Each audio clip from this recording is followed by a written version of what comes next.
Good morning, everybody. This is when we really start to separate the sheep from the goats. First thing on the second day, and then by first thing on the third day, that's when they hand out the gold medals, right? So in my presentation today, I want to talk about the theory of the firm, production theory. I'm actually going to talk about several perspectives within economics on the theory of the firm, including the Austrian perspective, but I'm going to talk about some of the other perspectives and then compare them and have a few words of assessment or evaluation of those views. There has been a claim made by some writers in the Austrian tradition that the theory of the firm is a missing chapter in Austrian economics. And while that may be literally true in the sense that I can't find a chapter titled The Theory of the Firm in Human Action or in Man, Economy, and State, I think it's not true thematically because the theory of the firm runs through much, if not all, of the Austrian economics literature. And I'm going to kind of touch on a few places where I see elements of the theory of the firm. So I think there is a theory of the firm. I think it's a well-developed, integrated, and quite insightful theory of the firm in Austrian economics, but it's just not all collected together in one place, although there have been some more recent contributions in the Austrian tradition that are attempting to bring some of these ideas together. So firms in the price system, Hayek described the price system as this means of social adaptation to change, this means of transforming subjective knowledge into objective knowledge, but the price system, as I said yesterday in Hayek in 1945, is a bit of a black box. There really isn't an exposition of the process through which this transformation takes place. And this, of course, begs the question, well, what role do firms play in this process?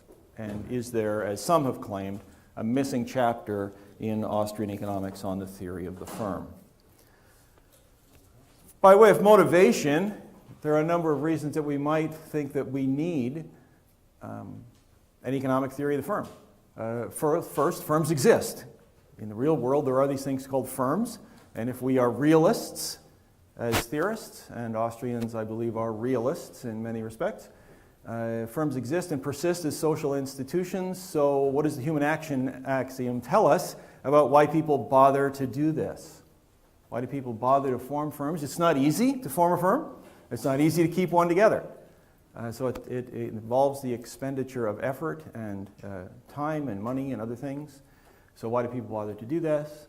What's the role of the function of firms in price formation and price change? And here is one area where the Austrian perspective really diverges quite sharply from other perspectives within economics in terms of the role or function of firms in price formation and price change.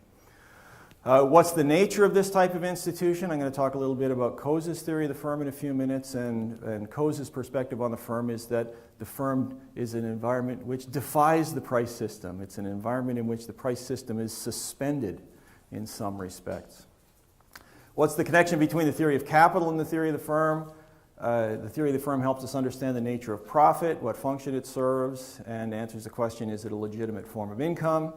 What's the nature of the relationship between entrepreneurs and providers of capital? And I'll talk a little bit about a bit of a tension, a bit of a debate, a controversy within Austrian economics as to which of those two players, the provider of capital or the entrepreneur, is the more important agent in the firm. And understanding the nature of competition. We need a theory of the firm to understand the nature of competition, particularly as it applies to competition regulation and antitrust. And Austrians have quite a different view on that than other economists.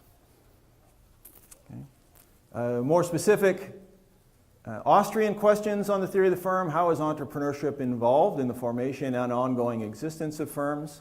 Does entrepreneurship exist within firms, or is that something which is external to firms? ABCT, I normally loathe acronyms. I ask my students to abide by the NAR, which is the no acronym rule. One of my students just walked in. He's completely familiar with the NAR. The Austrian business cycle theory is based on the idea that there are clusters of entrepreneurial errors in firms. So we need a theory of the firm to understand how is it so many firms can get so stupid all at the same time for business cycles to happen. Industry structure. In most industries, firms of different sizes and shapes exist at points in time. How can these different firms all coexist in the same industry at the same time. Over time, firms are formed, they grow, they change, they dissolve, some cease to exist. Why is that? I think there are implications for business management and policy. And then perhaps a more theoretical question, why is planning a good thing in a complex firm, but it's a bad thing for a whole economy, for a whole society? I think it's good for firms to be planning. It's not good for societies to be planning. So I think even the economic calculation debate in planning theory relies to some extent on the theory of the firm. There are a number of distinctive elements in what I've described as the thematic treatment of the theory of the firm in Austrian economics. I've posed them as sort of either-ors because the Austrian view tends to be distinguished from what I'll call the Walrasian view, which others this week have called the mainstream view or the neoclassical view. Remember yesterday I said of all the groups within economics, Austrians have the strongest claim historically to being called neoclassical, so I don't like to talk about the Austrians versus the neoclassicals. That's kind of like a war with ourselves. So the distinction between uncertainty and risk, or as Richard Langlois says, structural uncertainty and parametric uncertainty, that's a central distinction. In general economics, risk and uncertainty are often used as synonyms, and in the Austrian tradition, we maintain that they are distinct phenomena. Equilibrium as an existing state versus an ideal type. We tend to be on the ideal type side. That equilibrium is, we have a tendency to move toward equilibrium, but we never, ever really get there. Competition as an outcome versus competition as a process. The process orientation is the Austrian perspective on the firm. The outcome is the Walrasian perspective. Knowledge of the particulars of time and place versus scientific knowledge. I talked about that yesterday. Entrepreneurship, which in this context I'm going to describe as discovery in a context of uncertainty, versus management, which is optimizing, including optimal search. Implementation is an important distinction. Entrepreneurial action versus the provision of capital. Allocation, economics is a study of the allocation of scarce means among competing ends, or economics and the understanding of the process of the mobilization of knowledge, which is the Hayekian perspective. And then objective versus subjective opportunity costs. And Walter talked about this a little bit yesterday about how economists define opportunity cost in Chapter 1, and then in Chapter 4 they draw these cost curves as though they know where everything is quantitatively. And the Austrian theory of the firm tends to reject that view. Okay, I'm not going to unpack all of those distinctions, but I thought it might be useful to talk about a couple of them anyway, just to give you a sense of what maybe some of the more important ones are. Israel Kirzner describes uncertainty as a situation where the decision maker is ignorant of the extent of his own ignorance. Donald Rumsfeld described this as the category of unknown unknowns, for those of you that follow U.S. politics. He is subject to genuine surprise when he is making a choice without knowing what he is selecting or what he is giving up. And so the idea of uncertainty involves we don't know what we don't know. Perhaps psychologically, the resolution of uncertainty, when the uncertainty is resolved, when we get to the point of knowing what we didn't know, our responses might be surprise. Gee, I never would have expected that. It could be genuine learning. Well, I'll look out for that next time. I didn't realize that that could even happen. Discovery and adaptation. So those are the kinds of reactions that we have when we resolve uncertainty. The resolution of risk does not involve surprise. Risk would be characterized as something like flipping a coin. If I flip a coin and it comes up heads, I ought not to be surprised, right? Because I knew it either had to be heads or tails. When I flip a coin and it comes up tails, I haven't learned anything. Okay? So there isn't any surprise, there isn't any learning, there isn't any discovery. Oh, look, I got heads.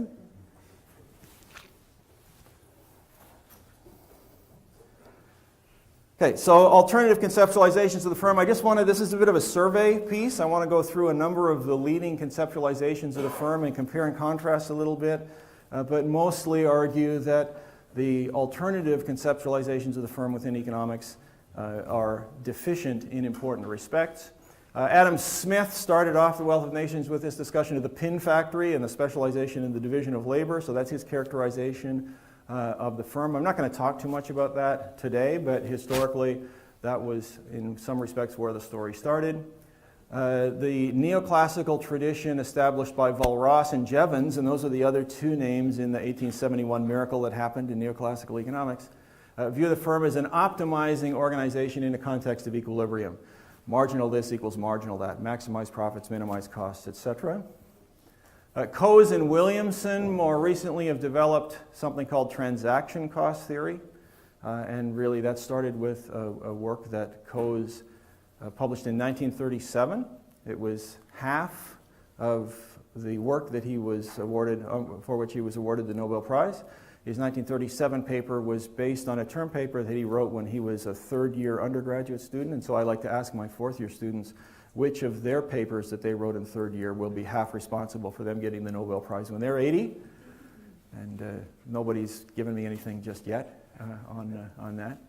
Edith Penrose, who is read widely in business schools, has developed something called the resource-based theory of the firm, which I'm going to talk about briefly.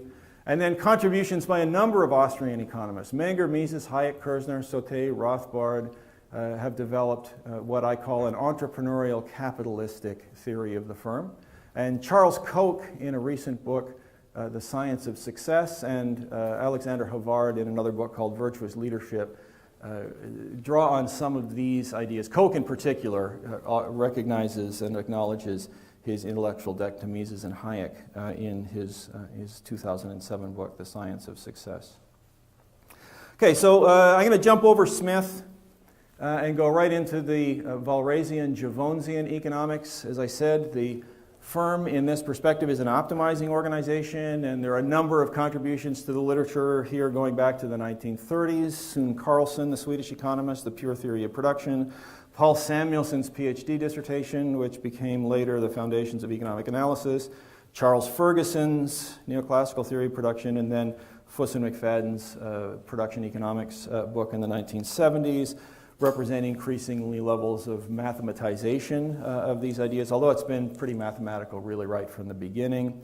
The idea in all of this literature is that firms are optimizers. They either maximize profits subject to, so the firm is set up or characterized as a maximization organization, maximize profits subject to a production function, or minimize costs subject to a production function.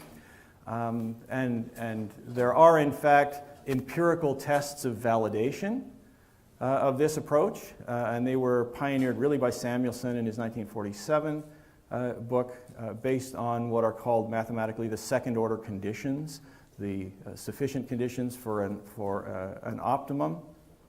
And depending on whether economists are dealing with the profit maximization problem or the cost minimization problem, they're somewhat different, but there are basically four statistical hypotheses to test about the relationships that come out of the maximization problem. And the relationships in the profit case are the profit function, the product supply function, the factor demand or input demand functions. In cost, it's the cost function and the supply function, and what are called the conditional factor demand functions. This is probably more technical than we need to get into today. But the point is that all of these are they're hypotheses subject to a econometric test. And unfortunately, economists have been loath to subject this theory to serious econometric tests for the most part. One of my graduate students and I, Lena Kavanda, in the early 90s, collected 71 studies that used this approach in agricultural economics. And of the 71 studies, we found one study that in fact tested all four hypotheses. So all the other studies either assumed that the hypotheses were true and then just went ahead and did some modeling and some analysis, or they didn't even talk about these as being hypotheses, or they tested some of the hypotheses. But we only found one study that A, tested all the four hypotheses, and B, failed to reject the four hypotheses. And that was a study of tea plantations in Sri Lanka. So our conclusion was that if you are talking about tea plantations in Sri Lanka, this is a rather good theory.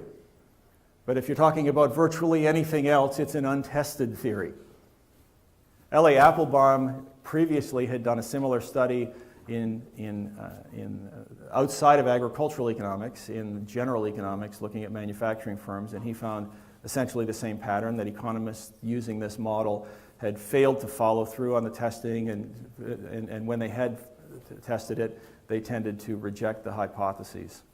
So the track record of this theory empirically is abysmal, both in application and in execution, but it's also abysmal from simply a logical impossibility point of view. Optimization has been treated really on two dimensions. One is what's the optimal level of output, and B, what's the optimal quantity of certain inputs, particularly land, labor, capital, and so forth. But of course, running a business is more than just choosing the amount of output and choosing the quantities of inputs, right? And if you think about it, if you were going to optimize on every dimension running a business, you'd have to optimize on the thickness of the pavement in the parking lot, optimize on the number of toilets in the office, optimize on the number of phone lines and the number of desks, optimize on the size of the sign that you have out on the street. There's no end to the dimensions of optimization. So I would argue that, in fact, it's beyond human cognitive capability to genuinely be full optimizers when we think about real businesses. Okay, the transaction cost theory of the firm was developed largely by Coase, this essay in 1937, which he wrote when he was an undergraduate.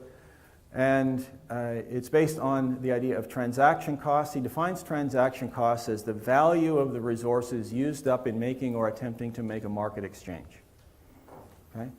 This is very closely related to Menger's concept of marketability of commodities that some of us talked about yesterday. So a transaction cost is the value of resources. It costs something to make a market exchange. It doesn't just happen. It takes effort. So what do we have to do? Well, first, we incur search costs. If I've got eggs and I want to find someone who might want eggs and has shoes, and I want shoes, I have to find somebody that has shoes and is interested in eggs. Okay? So that's going to cost. I'm going to have to sacrifice time and effort to do that. Second element of transaction costs are negotiation costs. Once I find someone with shoes and they find me with eggs, then we have to decide, well, exactly how many eggs is a pair of shoes worth, etc. And that may take time. We may or may not come to an agreement.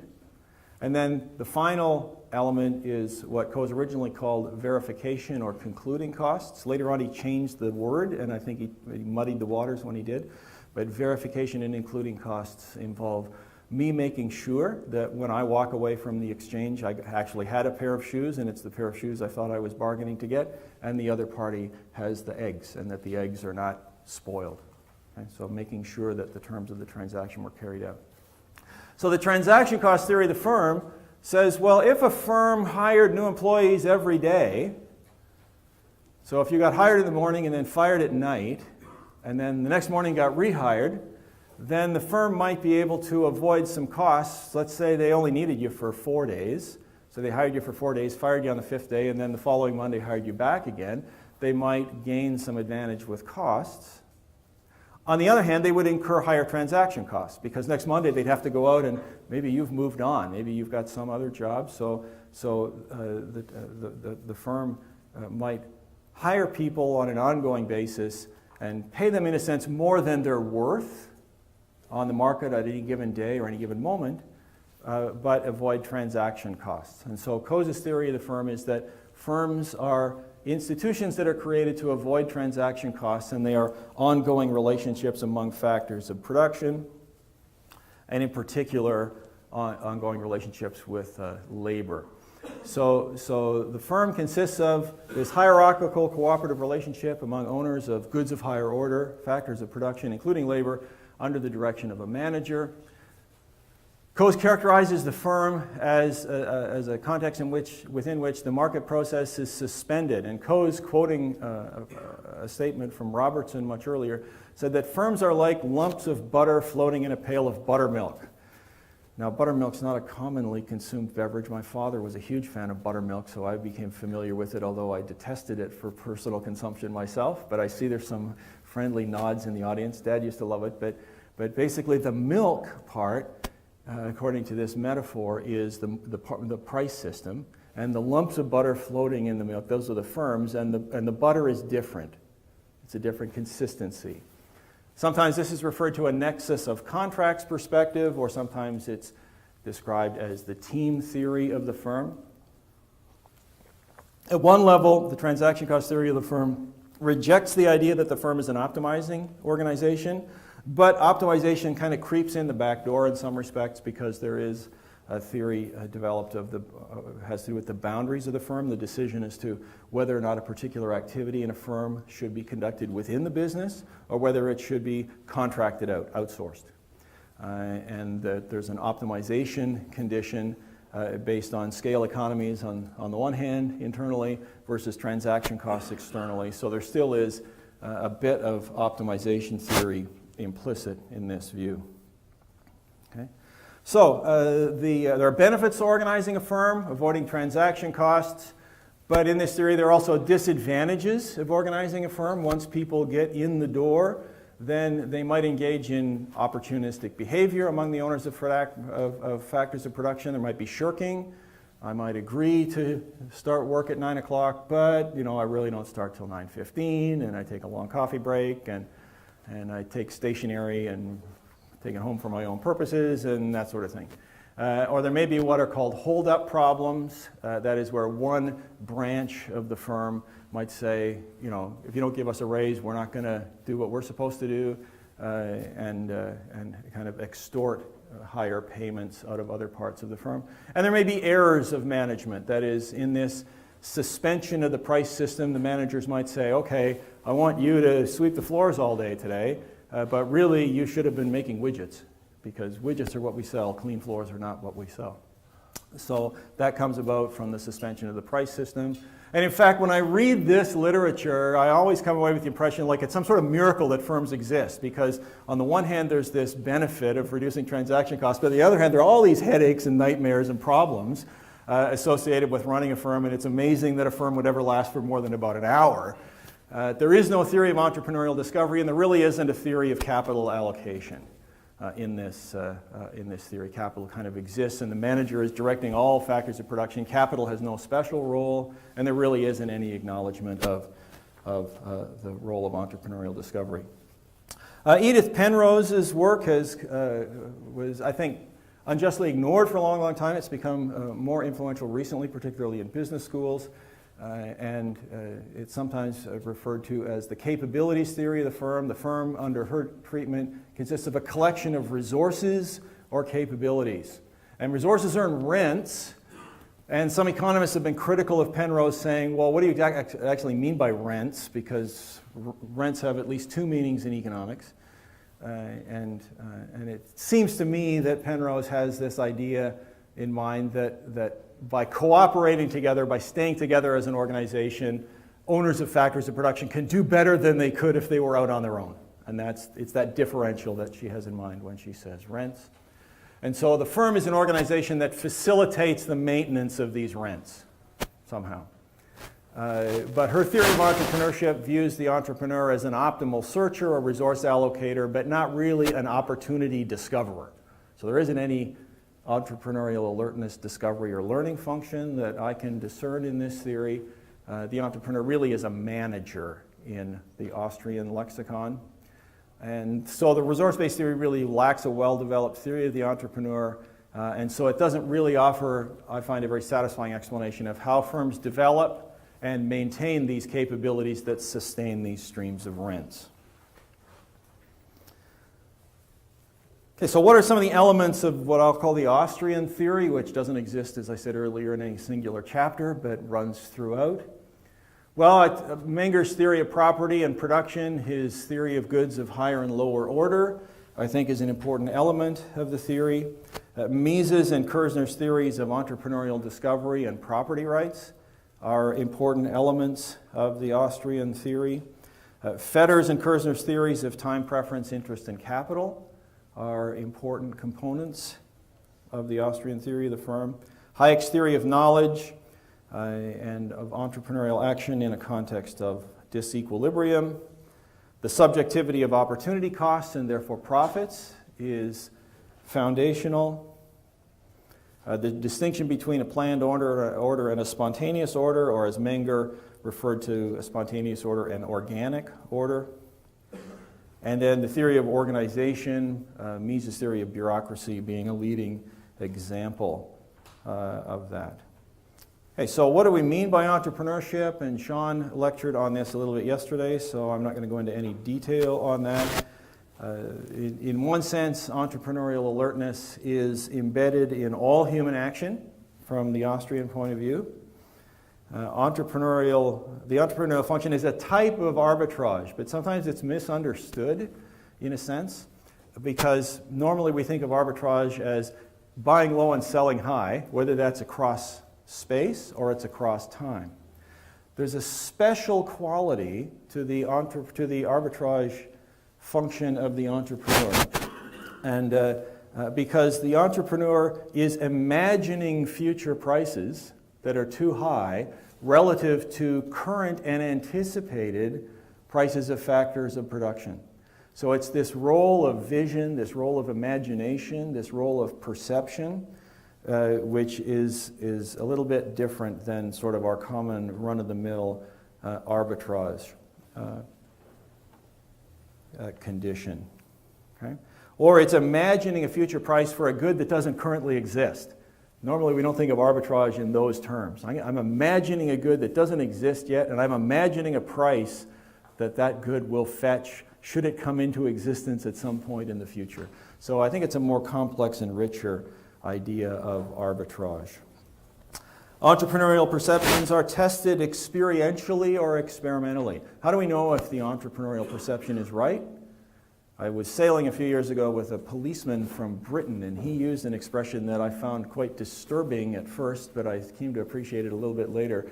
When you're sailing, there are a lot of things that you just, it's kind of trial and error, some things. And he used the expression, suck it and see, which if you've been to Britain, maybe you've heard that. I'd never heard that expression, suck it and see, which in Canadian would be trial and error. We don't know for sure if this is going to work or not, but we'll try and we'll see.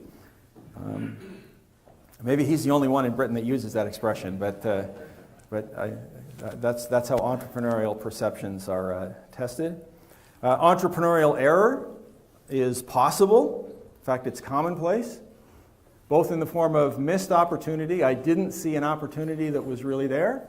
And secondly, I perceived an opportunity that really wasn't there. And so that's part of the process of discovery. The Austrian perspective maintains that entrepreneurship is not a resource, it's not a productive factor, and some Austrians maintain that it can't be bought or sold, that it is an inalienable attribute. And there actually is a bit of a controversy, I think, in the Austrian literature on the question of whether entrepreneurship can be bought or sold.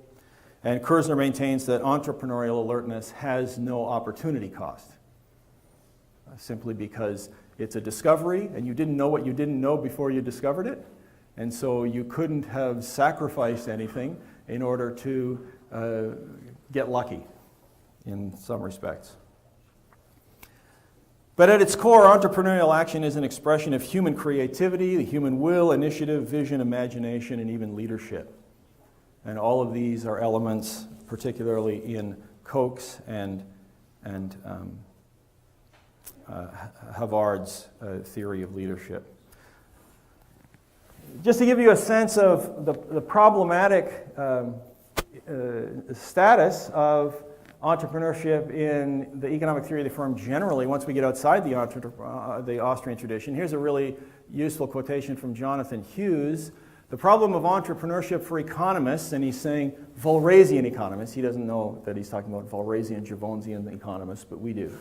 So the problem of entrepreneurship for economists is that the best developed and best understood part of the theory, neoclassical economics, by which he means Walrasian, Jevonsian neoclassical economics, is really mathematics.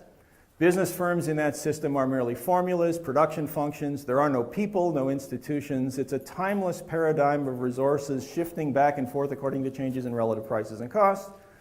This has meant that entrepreneurship, the most forceful, dramatic, and obvious phenomenon of economic life, has perforce been ignored by theoretical economists in their story of how economic events happen. William Baumol, who again is in the Walrasian-Jevonsian tradition, has written about entrepreneurship And his confession is that the entrepreneur is at once one of the most intriguing and the most elusive characters that constitutes the subject of economic analysis. So this distinction, this emphasis on the importance of entrepreneurial discovery and entrepreneurship in the Austrian tradition really sets it apart from the other ways of thinking about the theory of the firm in economics. And people in those other traditions are at least aware that there's a gap. At least aware that in their theoretical framework, entrepreneurship is really difficult to incorporate.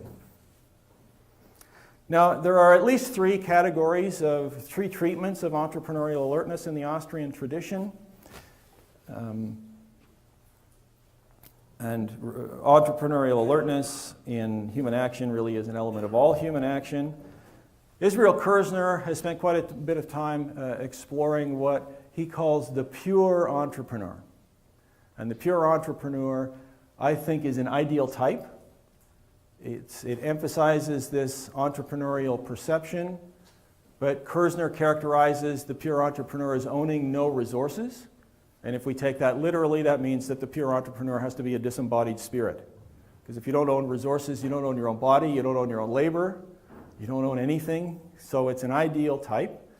I'm not saying that as a criticism, I'm saying that as a clarification. I think his analysis of the pure entrepreneur is extremely important and insightful, but it's important to appreciate it for what it is. Mises talks about the entrepreneur promoter, and the entrepreneur promoter, I think, is central to our understanding as Austrians of the theory of the firm.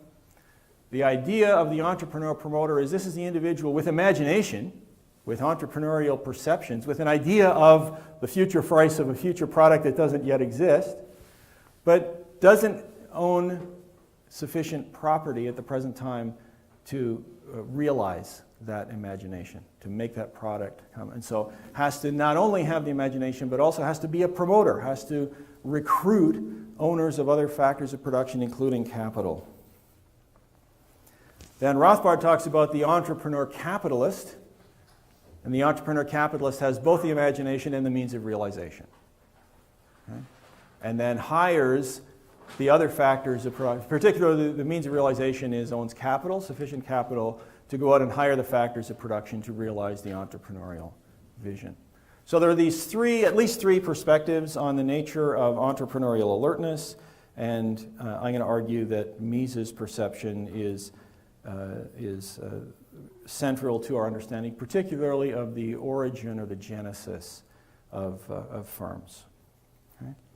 So the entrepreneur promoter imagines a future market opportunity which, given current factor prices and plans and technologies to transform goods of higher order into goods of lower order, appears attractive.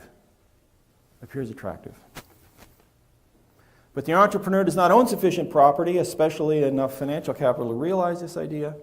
So he or she needs to persuade someone with capital to foot the bill. If entrepreneurial perception is not alienable, the entrepreneur can't sell the idea to the capitalist, so it has to be a joint venture. And this emphasizes the importance of trust, shared perspectives, business conceptualization, and I think this leads us into a theory of leadership and a theory of shared vision. They have to get on the same page sufficiently to realize the view. Okay. Kirzner, in his entrepreneurial theory of production, argues that there are two views on what production is. There's an equilibrium and a disequilibrium perspective, the equilibrium perspective being more in the Walrasian tradition. And in that, production is the transformation of goods of higher order into goods of lower order, following known processes and practices, and it gives the appearance of being automatic. You pour the inputs in one end of the black box and the outputs come out the other end of the black box. So production could come to be seen as the automatic outgrowth of the factors of production employed, like fruit growing on an untended tree. Okay? And the value of the market inflow is equal to the value of the market outflow, and each factor earns the value of its marginal product, and so there are zero economic profits. And so that's the Walrasian perspective. But from a disequilibrium perspective, and this is the perspective in the Austrian view, the entrepreneur perceives this unexploited opportunity. The capitalist The owner of capital furnishes the means, hires the services of the factors of production, which are paid generally fixed immediate remuneration, and then the entrepreneur owns the output jointly with the capitalist. Okay? Here, production is an expression of human creativity, of initiative. Output comes into existence because a human being has exercised his or her will in a particular fashion. Owners of factors of production consented to the use for fixed compensation. That's their deserved, that's their fair compensation. And the output of production is the property of the entrepreneur and the capitalist.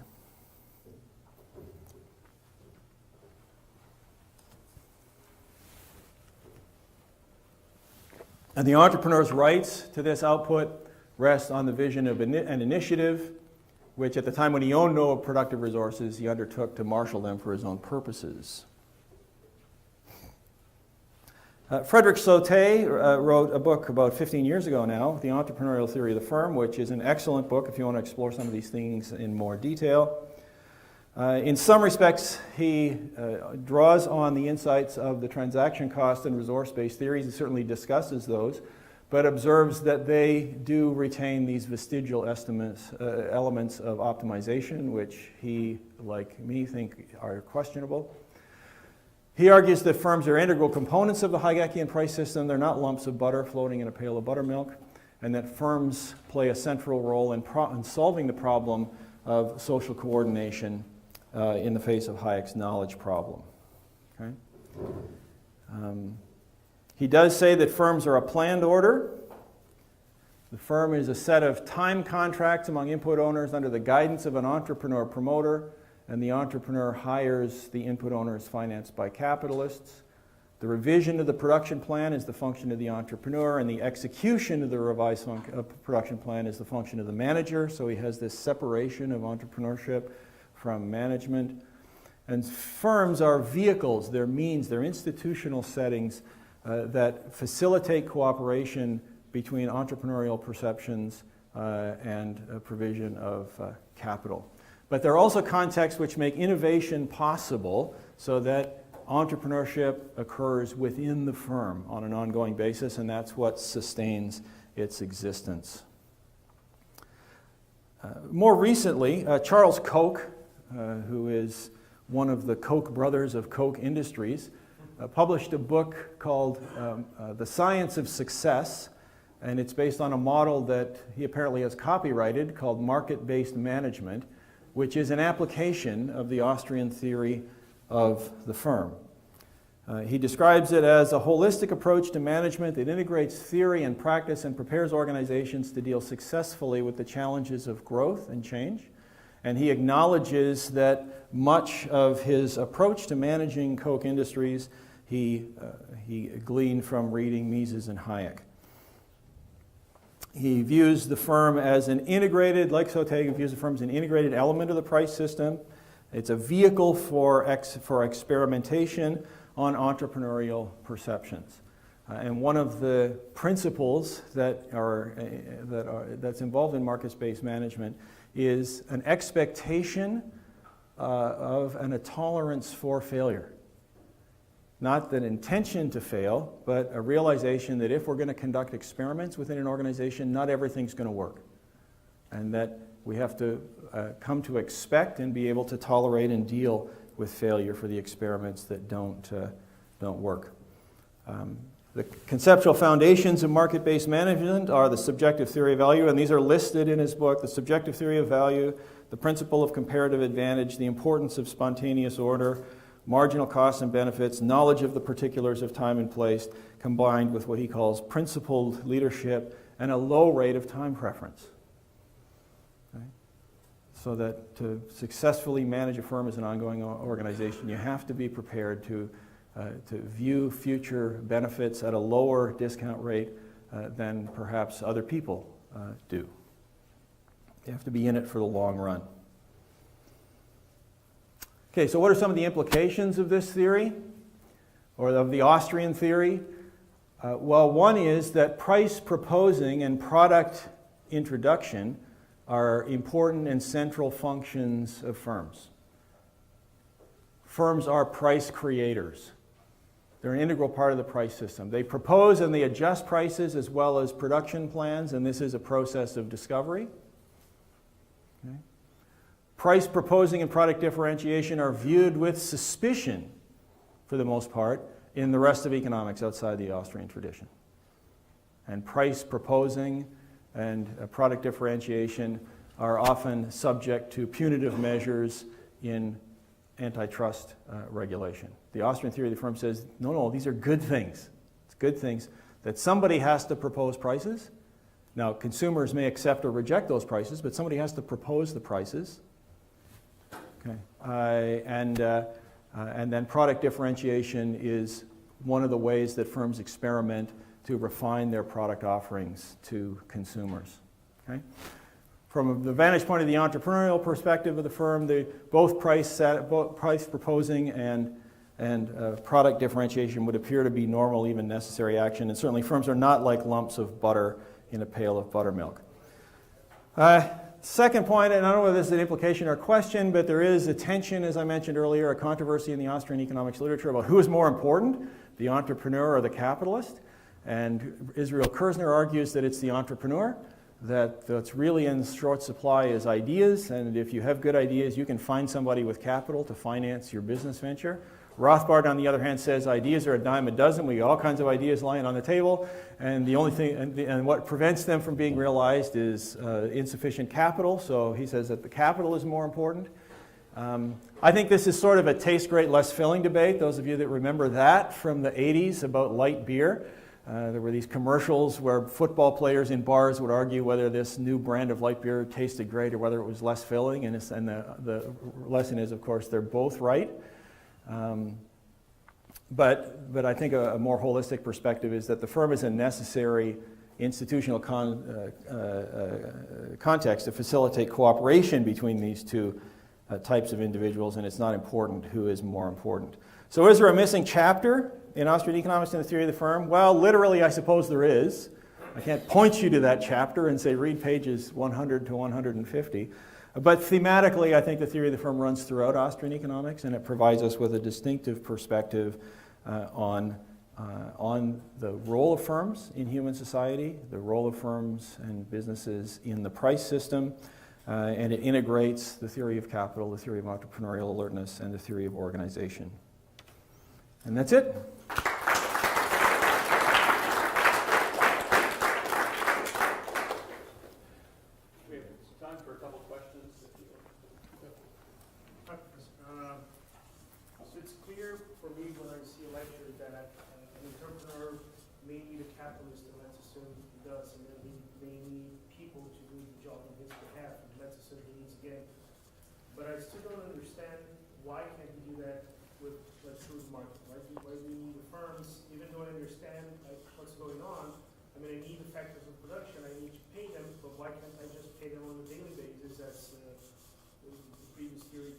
Why wouldn't you form a firm to do that? I think Sean yesterday talked about production operating through time, and the cooperation between the entrepreneur and the capitalist needs to take place through time, and so at least they need to be in it together for some period of time. The contractual terms for other contributors to the production process can be varied, and there may be a transaction cost economizing element that it might make sense to hire you at $500 a week on an ongoing basis rather than try to rehire you every day, or maybe it's better to hire casual labor on a daily basis. But at least the entrepreneur, promoter, and the capitalist, and there may be other factors of production, such as land and buildings, that you don't want to be looking for every day. So I'm not saying that the transaction cost theory is completely irrelevant with respect to the Austrian theory, because prior to transaction cost theory, we did have Menger's theory of marketability of commodities. But where the transaction cost theory, I think, is deficient is in this separation of the firm from the price system, which I think they overstate that separation.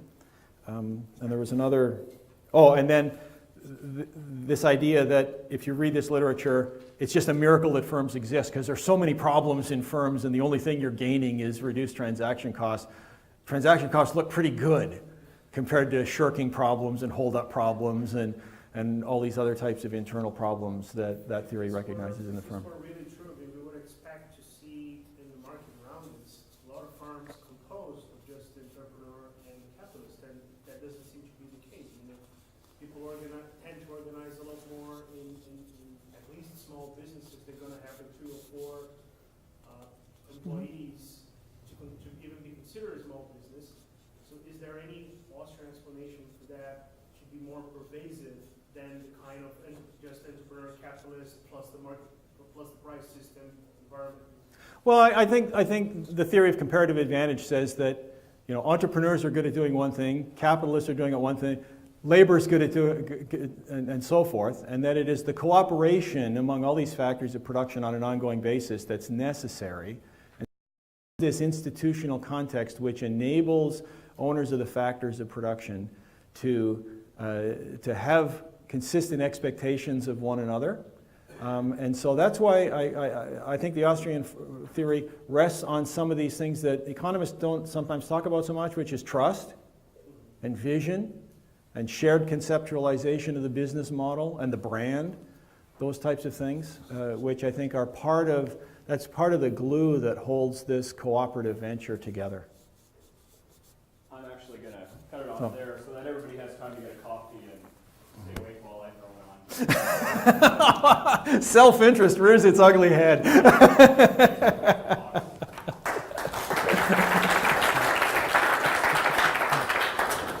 Yesterday we logged out by mistake or something like that. Oh, did I? Yeah, so just make sure you don't. I didn't know anything. I just pulled my plug. Oh, okay, no, I mean yesterday afternoon. So we just want to figure it out.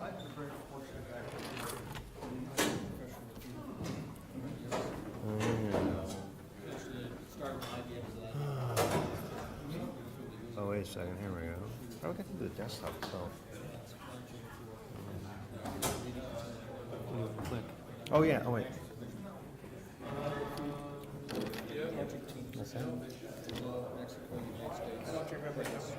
Oh, did somebody put that up there? Oh, okay. What do you want? Oh, no, I just wanted to see the, oh.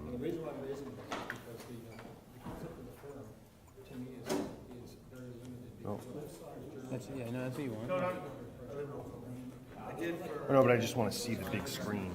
Okay, because we want to try bringing up a, David, you want to bring you got your presentation?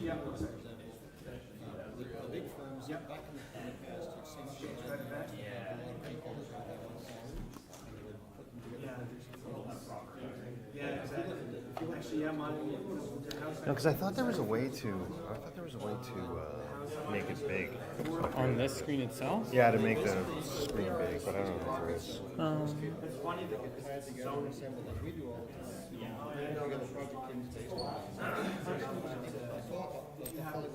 Yeah, don't worry about it. It's fine. I mean, you can barely see it, so.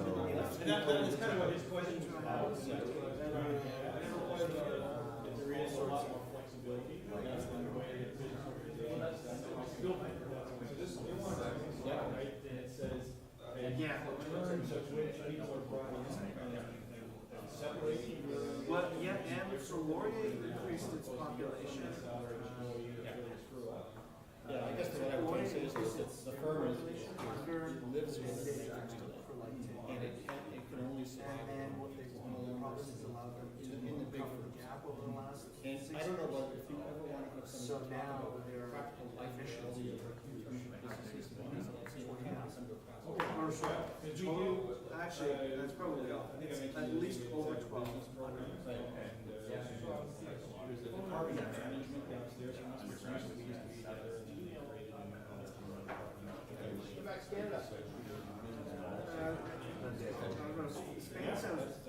And I have another model, another concept. It's called the citizen entrepreneur. It's a new classification I consider. And that is an entrepreneur is an individual who is certified, who needs to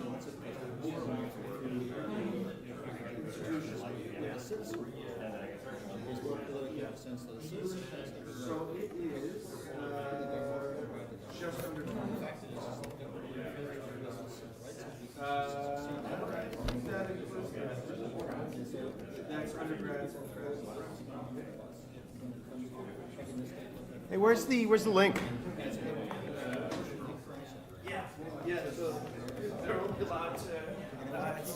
Can you do where's the link? I'll show you. How do we bring it up? Oh, Oh, there we go. Okay, so try clicking it. Let's see what happens. okay, cool. Yeah, but is the audio coming up over the system? Well, let's find out. I got to take off, so thanks. Oh, Yeah, you're I done got it. for. Yeah, I'm done. Oh, It's good seeing you. okay, Yeah, it's cool. nice to meet you. Yeah, totally, man. Yeah, no worries. Guess we'll see you in November if we don't see you before, right? Because we're going to be running that again. Okay. Play it? You can control that volume here. Is it doing anything? Yeah. Come Cool. here. Yeah, It's working. Cool. Beautiful. Okay. So let's unplug. Can I just have someone help me get that all set up before I start? Yeah, of course. Oh, yeah. Yeah. No, here. I happen to be fairly technologically illiterate. Which is hilarious in this day and age. I know. But you know, I sort of see it that way. I think that, especially computers today, you know, like people just see them as. Am I good to unplug? No, I'm just going to copy this and paste it to the desktop. Okay. No, but I find kids today, it's things that computers are just like they're. It's, Not unlocking. what do you mean? What do you want to unlock? The microphone cabinet. Here, you got it. Now try it. Why do you need the microphone cabinet? Because there's a pouch in there with batteries in it that the guy left. Oh, I can go Did get you some bring- batteries. Do you have batteries? No, I can go buy some. Do we need them right now? Well, this one's down to one. Which one? That one? Yeah, I'm the gonna stream. I'll run over to the bookstore and get it. Still though, why won't this?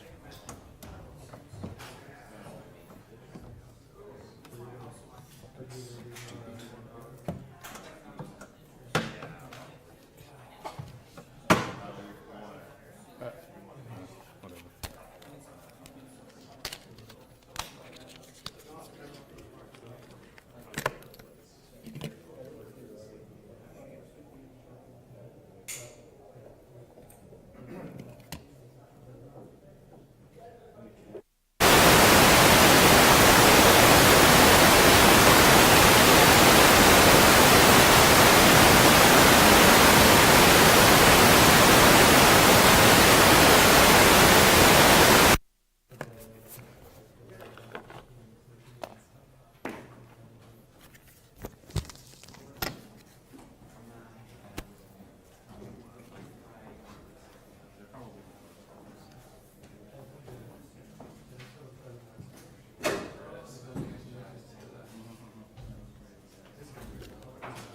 Dave, do you have a PowerPoint? No, I'm not gonna use that. Okay, I'll turn it on.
You can hear it okay, Steve? Yeah.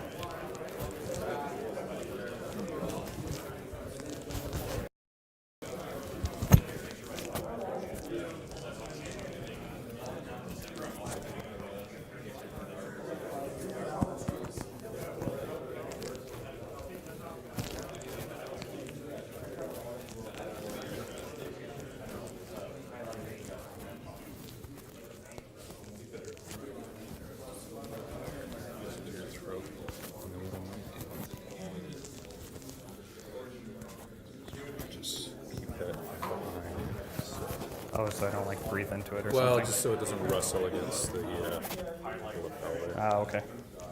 Should be good. All right.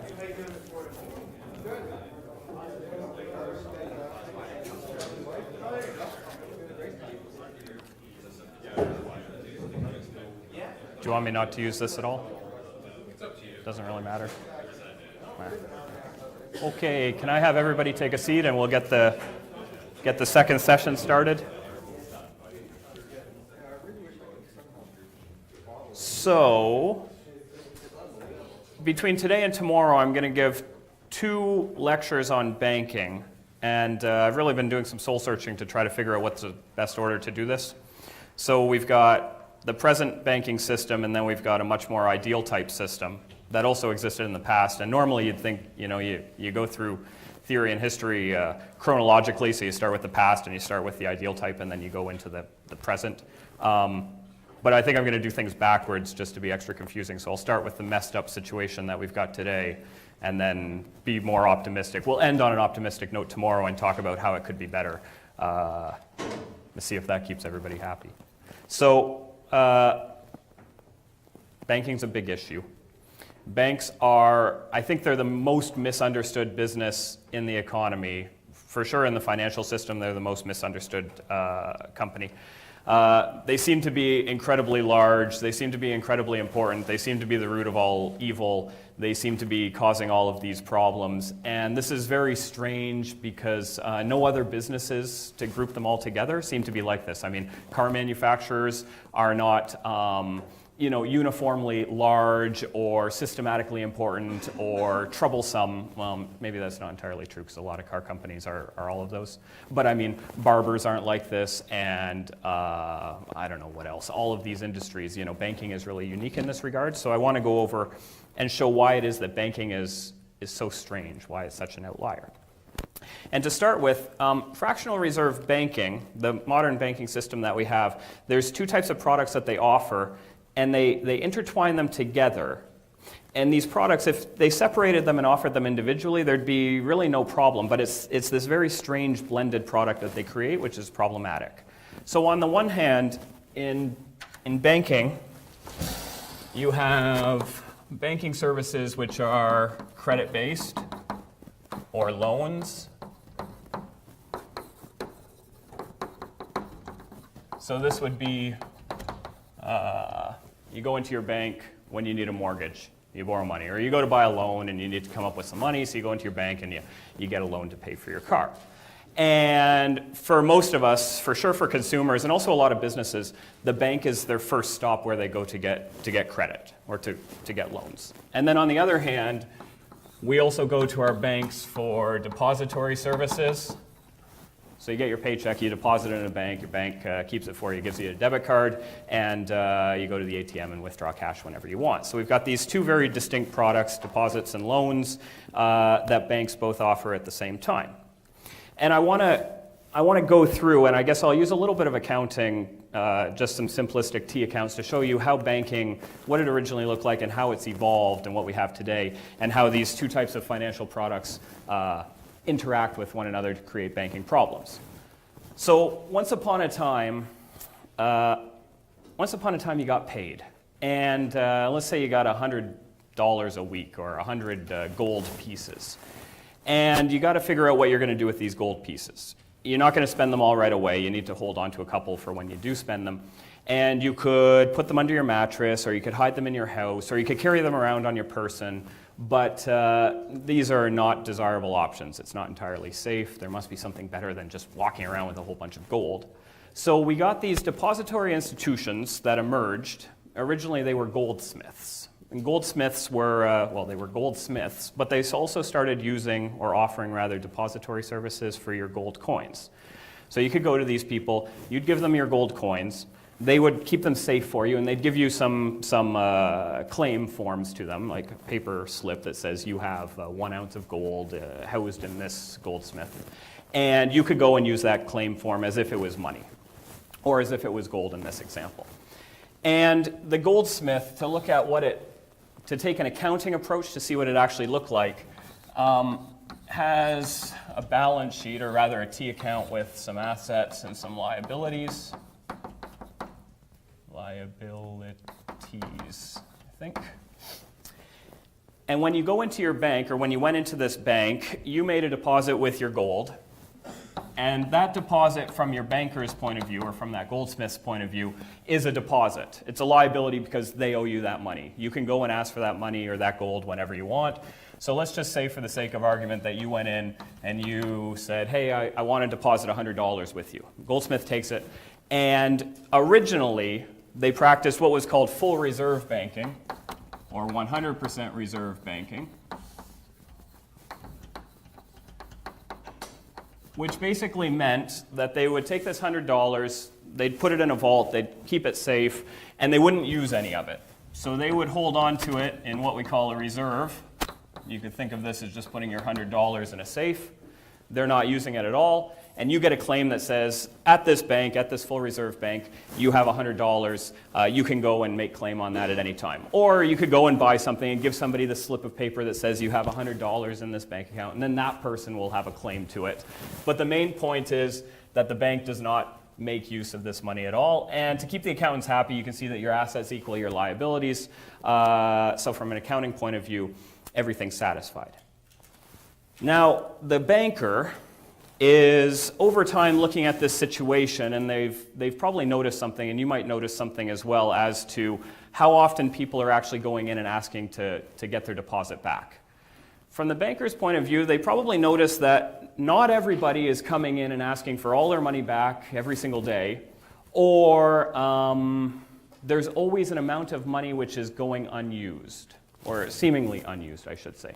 And probably most of us can relate, because if you're like me, I have a bank account at a little credit union here, and I always keep like $1,000 and some dollars in it. And that $1,000, I never let my balance go below that, because then they start charging me fees. So from the bank's point of view, it's like I've got a $1,000 deposit that I really never make use of. Every now and again, I do make use when I have an emergency and I need cash in a hurry, but mostly it just goes unused. So from the banker's point of view, in this situation, they're looking at it and saying, oh, there's a deposit here, which I know I'm supposed to pay out whenever this depositor asks for it, but this depositor doesn't seem to be asking for it very often, or not everybody's coming in and asking for it at the same time, or the vast majority of the time, it's idle. It's being unused, at least from the bank's point of view. And I'm going to put some caveats onto this at the end. So what were these somewhat savvy bankers supposed to do? Well, historically, they looked at this and they said, well, let's start using some of these reserves. Since it's very rare that somebody comes in and asks for all of their money back, we can maybe put some of these reserves to good use. Maybe we'll invest them, we'll make a little bit of money off it, and everybody will be happy. We'll try to have it available for when people come in and ask for their cash. So we'll invest prudently, and we'll only let good borrowers actually make use of the money. And we'll get the best of both worlds. So we have the emergence of what you can really call fractional reserve banking. Fractional reserve, because now the bank will not keep 100% of the deposits in its reserve account. They're only going to keep a portion of it. So I want to take you through a couple iterations of how the fractional reserve banking system works. So now let's say we've got bank A. And it has its assets and its liabilities. And just like before, we go in and we deposit our $100 paycheck. And this bank has noticed that at any given time, I only come in and ask for $10 back. Like on any given day, I'm only asking for $10. So most of this deposit is just sitting in that account, not being used in any way whatsoever. So the bank decides that it's only going to keep on reserve that $10 that I come in and ask for periodically. And the other $90, the remainder, it's going to put to use in some way. And the way that banks put your deposits to use, anybody have an idea what they do with it? Yeah, they loan it out. Mortgages, consumer loans, car loans, lines of credit, things like this. Let's just say that they make a mortgage. So they sell a mortgage or issue a mortgage to somebody for the remaining $90. Your assets still equal your liabilities, so the accountants are happy. And now we've got a completely different ball game, which is seemingly positive in some ways and then seemingly negative in other ways. On the positive side, with this full reserve bank, when you walked into that, it was a costly service, right? If you go into any depository, like if you have, let's see, if you have a storage, what do they call those storage lockers? Where you go in? Safety deposit boxes, and when you have too much junk in your house, so you start renting a storage shed to put stuff in, and you have to pay for these depository services. Well, that's like this bank here. You walk in and you say, hey, can you hold on to this $100? Can you let me make a deposit? And they say, yeah, that's okay. And you say, well, what's it going to cost me? And they say, 2% of your deposit per year. So here we're going to pay $2 per year to have this service. And that's how the banker makes their money. But over here in the fractional reserve banking system, the bank no longer has to charge you fees for your services because they're going to be making money off these mortgages, right? Somebody's going to go in and borrow, and the bank's going to make a little bit of interest off this, so they're going to cover their expenses. And to try to get more customers, they might even offer you an interest rate on your deposit now. So, I mean, you sign up for a deposit account, and what do you get? 1/1,000,000% on your deposit. This is how it's paid out, through interest that the bank earns on its investments, its mortgages. So from your point of view, you're probably pretty happy with this situation because it's much more cost effective. And from the bank's point of view, they're making money as well, so they're still whole. They have an alternative source of income that's not fee-based. And the only problem that arises is what happens if you go in and ask for more than $10? And in that scenario, the bank's got to come up with some money in a hurry, and we'll look at this later. They could borrow money from somebody else or maybe draw in some of these mortgages.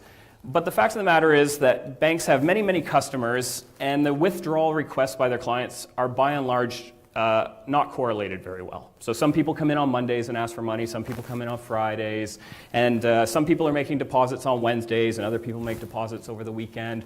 So all of these withdrawal requests that the bank is holding its reserve for, a lot of them cancel out with one another, so that the bank doesn't actually have to hold on to that much money in order to service them all, most of the time. Now, fractional reserve banking, this situation doesn't really look all that extreme. Well, it probably is extreme, actually, if you think about it, because the bank's only holding on to $10 worth of liquid cash in order to satisfy a redemption request that could be $100 in total. But let's take it through a couple iterations, because this person here who received a mortgage for $90, they went out and they bought a house, and what do you think happened to the $90? Goes into a bank. So they bought a house off somebody. I'm going to buy Redmond's house. $90 will cover it. $90 will cover the front paving stone, I guess. And, and Redmond's going to take this $90 that I just paid for, and he's going to go to his bank. He banks at Bank B and deposit it in his bank. And Bank B has some assets and some liabilities as well. And now that deposit is going to create a new liability for Bank B in the amount of $90. But Bank B is now going to have to do something similar to what Bank A did. They look at this and they say, well, let's hold on to a little bit of it as reserve because Redmond's going to come in on any given day and ask for that $90 back. So let's hold on to 10% of it in our reserve account. We'll put $9 in the vault, which means that the remainder, the other $81, is freed up for us to issue or invest. So let's sell a mortgage to somebody worth $81. And again, our assets at $90 still equal our liabilities at $90, so the accountants are happy. And now we've got a money supply which has grown. Now, originally, there was only $100 in this banking system, right? I worked, I made $100 this week. I went and deposited in the bank. And in terms of currency, there's really only $100 in this banking system. But if you think about how much money people think are in this banking system, well, I've got a deposit worth $100. Redmond's got a deposit worth $90. So it's like there's $190 or 190 claims to dollars in this banking system versus the $100 worth of physical currency that's actually in it.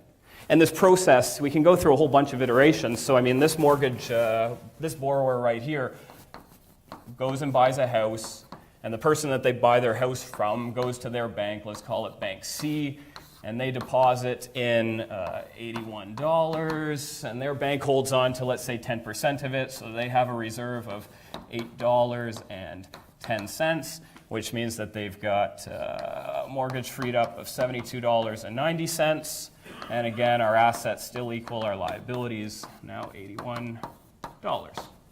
And we could keep doing iterations. Now somebody's going to have to deposit that $72.90 into their bank, and that bank's going to hold on to only $7.29 and do a mortgage for the rest. And the math is getting complicated, so I'm going to end the example there. But you can see that we get a whole bunch of deposits which get ballooned off of the original deposit of cash that I put into the banking system. And if you were to work out, we've really got a series. If you were to work out all of these claims to money that people have, so I've got a $100 claim to money, Redmond's got his $90 claim to money or deposit, and this person's got an $81 claim to money. And if you just add all of those up, well, you're going to get a pretty big amount of, obviously you're going to get a pretty big number, but we can actually sum the series to show what it's going to look like. I'm going to introduce just a couple of concepts here first. One is what we call the reserve ratio. Let's call it RR to be creative. And the reserve ratio is the percentage of a deposit that the bank is going to hold liquid in that reserve account. So you could consider it probably as just currency sitting in a vault somewhere. The percent or the ratio of deposits held in reserve. In this example, it's 10%, right? Every single deposit, a bank held on to 10% in their liquid reserve account. And the second concept, which is related from this that we can talk about, is what we call the money multiplier. And the money multiplier is the number of times that an original deposit grows to define the total amount of bank deposits that are in the system, or the bank deposits are really claims to money. So in this system, we've got a money multiplier, which is the number of times an original deposit grows to become the total money supply. And in this example, the total money supply is going to be the sum of all the deposits. And we can also solve for that fairly easily. I won't work through the math, so you can just take my word for it. But the money multiplier is just the inverse of our reserve ratio, or 1 divided by your reserve ratio. So in this example, we've got 10%. So 1 over 10% is the same as 10. The money multiplier is the number of times that your original deposit's going to grow to create your total money supply.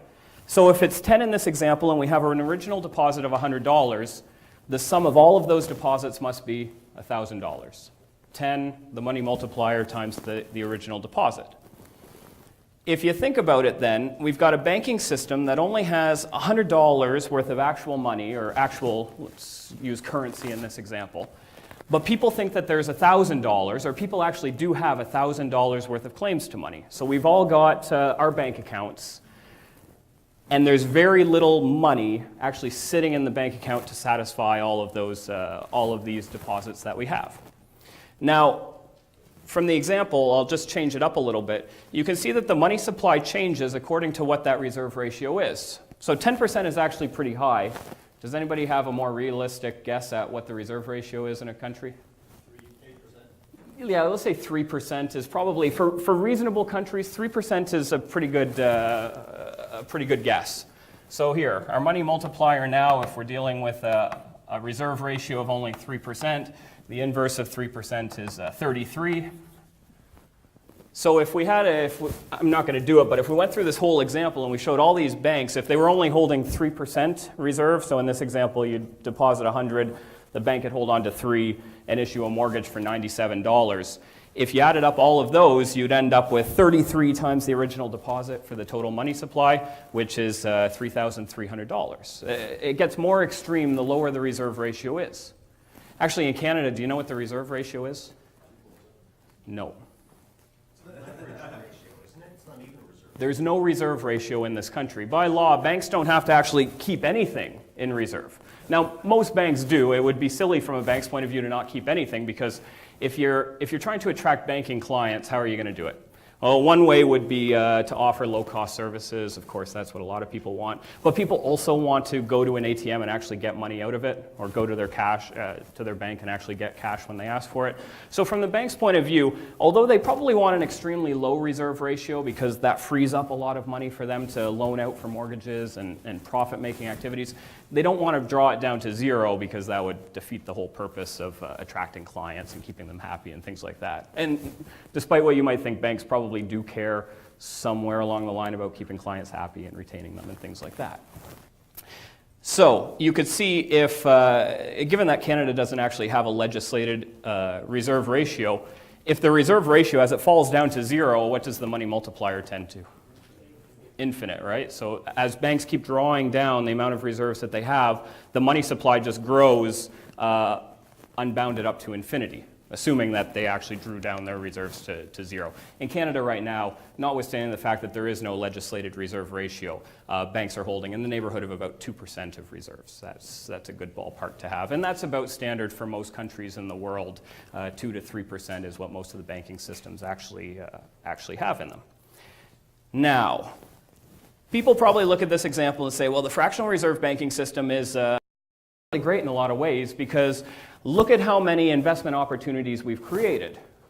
There's a lot of money freed up, like there's $90 which was loaned to somebody, and there's $81 that somebody went and used a house to boost up Toronto housing prices, and there's another $72.90 there worth of mortgages, and there's a lot of investment opportunities that it creates. But what's the difference in the total wealth of this banking system here versus this full reserve banking system? Any difference? None. Because over here, we've got a whole bunch of mortgages, we've got a whole bunch of debts which are offset by people's, well, from your depositor's point of view, this deposit is your asset. So we haven't actually created any wealth because we're always canceling out all of these things. Like here we've got an asset for a bank of $90, but it's also a liability over here for $90. All of these assets and liabilities cancel out with one another, and the total wealth of the fractional reserve banking system is no greater than it is in the full reserve banking system. It just superficially appears that way because they're intermediating a lot of loans and allowing people to borrow money and go in debt and do all sorts of potentially foolish things, I suppose. Maybe also good things, but probably a lot of foolish things. Now, banks in this fractional reserve banking system are, in many ways, the primary determinant of what the money supply is. or they're the ones who really control the money supply. Because the total amount of money in this banking system is really driven by how many deposits exist at any one time. And the deposits are in turn driven by how many loans each one of these banks want to intermediate. And the loans themselves are determined by what the reserve ratio is, where are we, that banks actually want to hold on to. So it's these fractional reserve banks which are determining how much money supply is actually going to exist in the economy. And this is a very different understanding, I think, of the financial system than most people have. Because if you were to ask most people, or I'll just ask you, who do you think controls the money supply in Canada? The government. Most people would say the government, and if you want to be technically correct, you'd say, oh, the Bank of Canada. But the Bank of Canada really only controls one type of money, right? They've controlled maybe the amount of currency, the amount of deposits which are being put into this system, but it's the fractional reserve banking system which has really controlled all of the claims to this original money through their deposit accounts, through the reserve ratio that they want to maintain. In this example, I mean, you could hold the Bank of Canada culpable for creating, let's say, $100. That would be the actual currency that they've created. But remember, there's $1,000 worth of total deposits here. So if the Bank of Canada is responsible for 100 of those dollars, it must mean that this fractional reserve banking system is responsible for creating the other $900. So you see how I mean it's the banking system which is much more responsible for the money supply than the actual central bank. And remember, this example, these 3 iterations, they're assuming that the banking system holds a reserve of 10%. But in actual fact in Canada, it's under 3%, which means that, well, if you do the math, the banking system is really controlling and creating the vast majority of the money supply. Actually, just out of curiosity, when you put a deposit in your bank, who do you think owns it? Okay. Are you saying that because you think it would make me happy, or is that what you actually believed? Okay, good. That's the correct answer. When you deposit money into your bank, the bank owns it. And I think for most, I probably have an educated audience here, but most people this would strike them as completely crazy that you put money into a bank and it's your deposit and you're no longer the owner of it. And of course, banks become the owner, which is why they're allowed to do with it as they please, right? The bank decides how much they're going to keep on reserve. You're not the one who decides this. And they decide how much they're going to lend out, and you have next to no say. Well, actually, you have no say on how much or what type of investments or loans the bank actually does. And that stems from the bank being the proper owner of it, or at least under this system, they're the owner of it. Tyler? Sorry, just a very point of clarification. So in the non-fractional reserve banking, do you still own it? Because that's kind of where there'd be a distinction, I guess, for me is when you, in exchange for the service of not charging for the service, you are contractually giving that ownership to the fractional system. Yeah, that's a good question because we don't actually have any full reserve banking systems today. But we do have other depositories that you could use as counterexamples. So grain silos are depositories for farmers, or safety deposit boxes and things of that nature. And the depositor is the owner of those goods. Like if you go and you put a ring in a safety deposit box, the bank doesn't own that ring. In fact, they don't even get to look at that ring, right? They can't open that without you. So in other types of depositories, full reserve depositories, I guess we could call them, though not banks, the depositor does retain ownership. And it's only in this fractional reserve banking system where they sacrifice ownership, knowingly or not. And the vast majority of people, this group notwithstanding, doesn't think that they give up the ownership of their money. Now, the fractional reserve banks are the primary driver of the total money supply here. The central bank, you could say, is also a determinant of the money supply, but only a little bit, right? They've only controlled the actual amount of currency in the system. But there's another group that's also controlling how much money is in this system. Guesses? You got banks. It takes 3 to tango in this case. You got the central bank, which actually created the initial amount of money. You've got the fractional reserve banking that provided all of the deposits or created all the deposits. But then depositors also determine in some way the money supply. Because if you're a depositor and you go into your bank and you say, I don't know, let's say who's this? This is my bank. I go in and I ask for my $100 back. That means that the money supply is going to have to shrink, right? This bank is going to open up the vault and give me its $10. Then it's going to have to draw in some of these mortgages or come up with money somehow to come up with the other $90. And of course, if they draw in a mortgage for $90, that means that this bank is going to be affected because no longer will they have $90 deposited. And we get a whole daisy chain where all the other banks are going to be affected, and they'll have to start drawing in their loans, drawing in their investments to come up with the cash to actually satisfy my redemption demand. So we've got depositors determining how much money is in the system, mainly by how much deposits they want to have versus currency. So you could take all your paycheck. You don't have to use banks. You could get paid, and you could just, I don't know, go into your grocery store. I don't know if they still do this and convert it into cash. Grocery stores still do this? I grew up in the middle of nowhere, and this was, kind of, people didn't even have banks. This was common. So you'd go in and you'd give the grocer your paycheck, and you'd validate it, and then they'd give you the cash equivalent, and you'd just walk out. People just held on to currency. So if you wanted to hold on to currency without using banks, this banking system wouldn't exist. And definitely, the more currency you hold on to and the less you make use of deposit accounts, the less money supply is going to result because banks will have to draw in their loans and this whole system's going to shrink. So there's really three groups that are determining the total money supply here. What's the economic problem? There's an obvious problem here if you think about it, because if the bank has originally done this under the pretense that as long as everybody doesn't come in at the same time and ask for all of their deposits back, they're going to be able to satisfy everybody. So as long as in this banking system, nobody comes in and asks for more than 10% of their deposit, no problem, right? The banks each individually have exactly 10% of their deposits on reserve as liquid currency to actually satisfy redemption demands. So there's only a problem if everybody comes in and asks for more than 10% of their money back. Normally, this doesn't happen, thankfully, from a bank's point of view. Can you think of a circumstance where all of a sudden a whole bunch of depositors would go in at the same time and ask for money?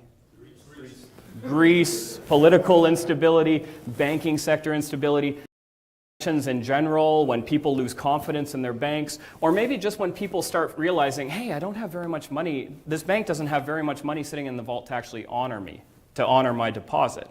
In fact, what happens if nobody knows that this is how the banking system works, and then all of a sudden one day, there's a news story on breakfast television, and people, they blow the whistle on the banking system, and now all of a sudden everybody looks at this and they say, holy smokes, my bank, you're telling me that my bank only has a couple of dollars sitting in reserve to honor my deposit. And all of a sudden, if everybody sees this at the same time, there's one of two things that you could expect to happen. The first is, well, everybody's going to go to their bank and they're going to ask for their money back. And from the bank's point of view, they're either going to give the full deposit back to, let's say in this example, the first 10% of people that show up. The whole banking system only has 10% of those deposits sitting in a reserve account. So either the first 10% of people that show up at the bank are going to get all of their deposit back, or the bank is going to say something like, sorry guys, but everybody's only going to get 10% of their deposit back. So I know you had $100 with us, but I'm only going to give you $10. Neither of these outcomes is desirable. And they both give rise to what we know as the bank run. Everybody's motivated to run to their bank as quickly as possible to try to be the first person there before there's a problem so that they have a fighting chance of getting all of their deposit or the most amount of their deposit back. So this is exactly in Greece why you see everybody waiting in line at their bank or trying to be there as quickly as possible. And in Greece, because it was like a slow-moving train wreck, really slow-moving, it was like 6 or 7 years here it's been going on. So you would expect that people had already removed their money from the banking system, and they didn't wait until the last minute. But that notwithstanding, everybody went to try to get this deposit at the same time, and of course banks don't have enough to actually make good on it. So what's a solution to this problem? They could go to the Bank of Canada and they could borrow. So maybe Stephen Poloz wants to issue loans to all these banks to try to tide them over. And actually, this is what we call a lender of last resort. This is one of the primary functions of the central bank. And note, I'm not endorsing this, and I'm going to give a counter viewpoint in my next lecture. But maybe the Bank of Canada could just step in and make some loans to these banks to keep them afloat. Or alternatively, you could issue IOUs, so they could either make loans or they could just actually print up money and give it to the banks, alternatively, or? They could borrow from each other, except all of these banks are kind of in the same boat, so that's probably not an option if it's a general banking crisis. But yeah, that would be if any individual bank ran into difficulties. And most banks do this, actually. Over the course of a week, about 50% of banks are going to be in difficulties. Difficulties from the point of view that Let's say that there's actually a legislated reserve ratio where banks have to keep 10% of their deposits on reserve. And from the bank's point of view, this is a little bit difficult because over the course of the business day, people are coming in and making withdrawals and they're making deposits, and the bank is estimating how much they need to keep on hand, but they don't really know until the dust settles and business actually closes. So many banks at the end of the day actually find themselves a little bit short, and then they look to each other to actually borrow money to make up the shortfall. So that happens. Or You could rent a really, really, really big helicopter and you could tell the notes from the style that all the citizens. paper bombs. Who was the economist who recommended that? Was that Keynes or Yeah, Bernanke, yeah. Yeah, or Milton Friedman originally, yeah. A helicopter dropped. So we could do that to recapitalize banks. And you know what? These are all solutions, but they're all a little bit imperfect from the depositor's point of view because they let the problem happen. I mean, we've got a problem here where everybody wants their money and there's not enough, and then we're kind of ex post facto coming up with a solution. So the banking system and the central bank and the government, everybody together has come up with a solution to combat this problem ahead of time, and it's deposit insurance. So we've got CDIC here in Canada, where when you walk into your bank, it's a little bit less prevalent here than it is in the States, but every time you walk into your bank, there's a sticker on the door of the bank that says you're CDIC insured up to, what is it now in Canada? 60, okay. When I left, it was like 25 or 30 or something like that. So as long as you have a deposit below $60,000 in any individual account, or I think it's per bank maybe, if that bank goes bankrupt, Canadian Deposit Insurance Corporation is going to pay out. Now, this is a solution to the problem, because now nobody runs to their bank to withdraw their money. Nobody's worried anymore that the bank is going to have a deposit there for them when they ask for it, because even if the bank doesn't, the Deposit Insurance Corporation is going to make good on it. So nobody's scared anymore. We've eliminated the bank run. Where do they get their money from? Where do they get their money for? And except, what if you have more than that? They're underfunded massively. Well, yeah, and what happens when it actually gets tested? Because CDIC hasn't really ever been drastic. Well, the FDIC actually ran out of money. This is a good question. How do they get money? So I don't know if you guys know this or not. And because we don't pay, compared to the full reserve banking system, we don't pay that much in banking fees. But we do pay banking fees that fund deposit insurance. Mostly it's the result of banks making money off mortgages and then paying us a lower interest rate on our deposits than would otherwise be the case. So we fund our deposit insurance. It's not a free lunch by paying premiums into it. But what happens if there's not enough to actually pay out these accounts, like happened in the States, and Congress had to recapitalize it, so they used tax dollars to shore up the Federal Deposit Insurance Corporation to make up for the shortfall. But we've got an even bigger problem than this. Actually, we make this problem worse. Because now that everybody knows that their bank account is insured, what's everybody's attitude towards the banking system? Moral hazard. Everybody's really lackadaisical about this whole situation. So nobody's looking at their banks anymore and saying, oh, who's the prudent one and who's the safe one and anything like that. In fact, now that in this banking system, when you're checking out your banks, what do you think are the qualities that you're looking for in a bank? Security, availability, probably security, right? You want to make sure you're paying for a service, so you want to make sure that that money's always there. In this banking system, what do you think are the qualities that you're looking for? Return on investment, low fees, things like, both of those are the two different sides of the same coin, because really the return on investment is what you're making on your deposit, and the deposit has an interest rate paid according to what the bank earns on its investment portfolio. And if the bank wants to increase what it's offering you on your deposit account, it needs to take on riskier investments that are going to yield it a higher return. So it's going to issue riskier mortgages to less creditworthy individuals so it earns more interest. And that will allow it to attract more depositors by offering greater interest rates. And we get a big moral hazard problem. I'll tell you, not to date myself, but to age myself a little bit, but when I opened up my very first bank account, I was 15. And Canada's easy because there's only a handful of banks. And the internet existed, but PDFs didn't exist at this time. So I went into all the banks' websites and I wrote an email to corporate relations and I said, can you send me out a copy of your financial report? And I was that type of 15-year-old. And the girls loved me. And I got these 6 annual reports and I read them all and I was trying to figure out, well, who's the most financially stable bank? Because I don't want to put my $15 paycheck. This is back when minimum wage was, like $4 an hour or something. And I don't want to put my meagerly income into an unsafe bank. So I was trying to figure out what's the safest bank out there. And as I was comparing all of the annual reports, they were all basket cases. I looked at them and they had no cash. None of these banks actually had any cash, which I thought, as a 15-year-old, that's a little bit strange because you'd think banks would be full of cash. But the reason they don't have any cash is because they've only got these very small reserves. That's the actual cash in the banking system. And then I kept researching, and then I found out about Canadian Deposit Insurance Corporation. And when I found out about that, my attitude changed completely. I thought, well, first I threw out all the financial reports, the annual reports. I didn't need to know how safe any of them were anymore because no matter what happened, I knew that I was going to be backstopped. So I pursued the most risky bank possible, CIBC, because they were offering me the greatest interest rate on my deposits. And also there was a bank machine closest to me, which made it a little bit convenient. But those were really the criteria that I was looking at. They had nothing to do with how stable the bank was, how prudent its investment portfolio was, or anything like that. I just wanted the best, really the best deal, the best bang for my buck.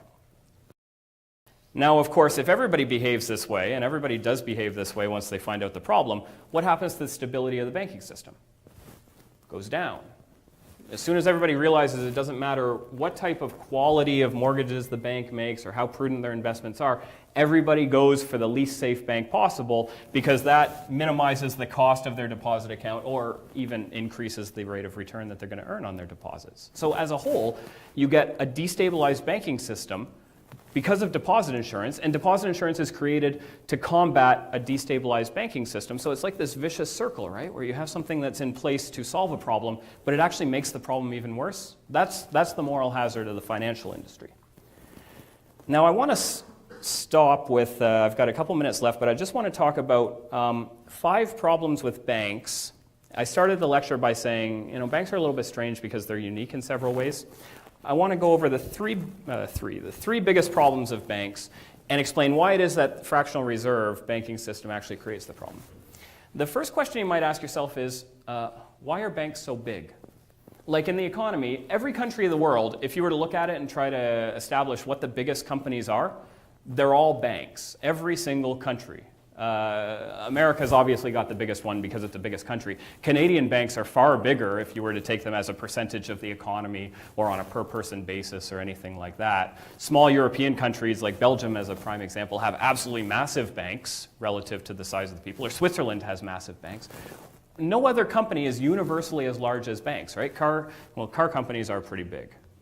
That's a bad example. Barbers. Why don't you see a hairstylist or a barber shop, which is massive? Or why don't you see grocery stores that are massive? Oil companies are quite big for different reasons because they have high fixed costs and there's economies of scale and things like that. But why is it that banks are so large? Well, one reason banks are so large is because think about any company as you're growing your business. What's one of the primary difficulties of growing your business? Getting customers, that's a pretty big one, and it takes money. You need money to make money. So to get customers, we need to come up with some money. So we've got to go out and borrow normally to try to make some investments. Well, for banks, when they make their investments, they've got the very cheapest borrowing possible. Everybody else, every other company, if you want to grow, you go to your bank and you borrow money, and they charge you an interest rate on your loan, or you go to the stock market and you issue shares and you have to pay a dividend, right? It's always costly. But banks, when they want to grow, they just try to attract more deposits. They pay us our little meagerly, 1/1,000,000th of 1% interest rate. And then it's effectively cost-free for them to start making their investments, to start issuing mortgages and loans. So think about if you were a business and you had an access to funding that was essentially costless. Of course you would be a massive company as a result. You'd have no downside to growing your business or investing. Is it really costless if they do have to attract the customers and find other banks to do so? Yeah, it's not costless, but it's really low cost. But attracting customers is really tough, so it's not. But all businesses face that problem of attracting customers, so that one's not unique to banking. And the banks actually get their funding source at low cost. Yeah, but that's a good point. The second unique feature about banks is, throughout this crisis, we kept hearing banks are too big to fail. Okay, we understand now why they're so big. But also people were saying, well, banks are so systematically important to the financial system and to the greater economy that if we let one fail, everybody else is going to fail as a result. And nobody said this about any other company, right? Nobody said, Barber Joe down the street, if he goes out of business, the whole company is going to fall down. Or Sally, the grocer over there, if her grocery store goes bankrupt, then the whole economy is going to collapse. But everybody said it about banks. So what is it about banks that makes them so systemically important? They control the money supply, and that's what links everybody together, right? Everybody's related to a bank in some way. Not only is everybody related to the bank, so we've all got deposits, companies are all taking on loans, we're all taking on mortgages, things like that, but the banks are all related to each other. Like the success of Bank A is not independent of the success of Bank B, because if Bank B goes under, all of a sudden Bank A has got a big problem getting its $90 mortgage back, because that was ultimately deposited over here. And Bank C is also related to these. So because of fractional reserve banking, all of these are dependent on one another. And if one goes under, then they've all got problems. Your barber down the street's success is not determined or is not related really to the success of the barber at the other end of the street. At least not in the sense that if that one goes out of business, it's going to hurt this one. If anything, it's going to make their business even better as they get all of those clients. The final point I want to address is the final downfall or negative aspect of this fractional reserve banking system is who determines what type of investments take place in the economy here? Bankers. The banking system itself is what's directing all the capital in the economy here. They're the ones who are determining what type of houses and who's able to buy houses. If you're a business and you're going to a bank, I just focused on the mortgage market, but businesses also go and borrow money from their banks. And you go and you see your banker and you say, hey, I need to borrow $100,000 to do this business. And they say, well, what's your idea? And you present it, and then the bank says, I don't know if it's a good idea or not, something like that. It's really ultimately the bank that's directing capital in the economy, which is drastically different than this system, because in this system, how would investments be made? By individuals. You'd sell shares on a stock market. By the banks because they also very.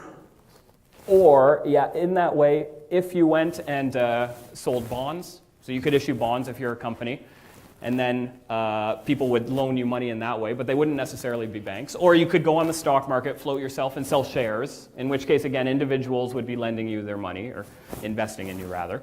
But in both of those scenarios, it's not bankers anymore who are really directing capital. So here we've got an economy which has a banking system that is the primary determinant of what type of investments take place, an awful lot of housing investment, as the case may be, through mortgages, instead of letting venture capitalists or individuals direct investments, as would be the case in the full reserve banking system.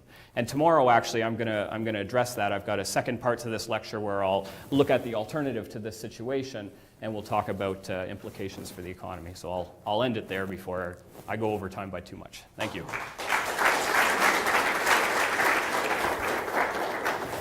And we'll take a 15-minute break, and then David Clement, if he's here, he's run away. He'll be back here to give a talk on knowledge in the economy. He's throwing up. Yeah.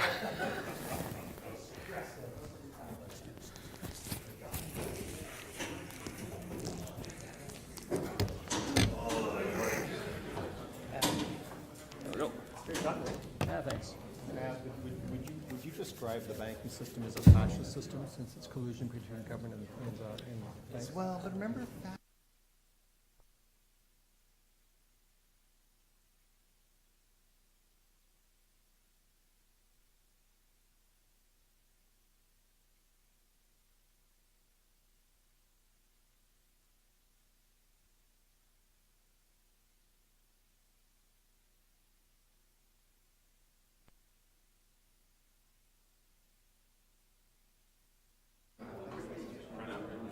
Yep. Hello? Yeah, okay.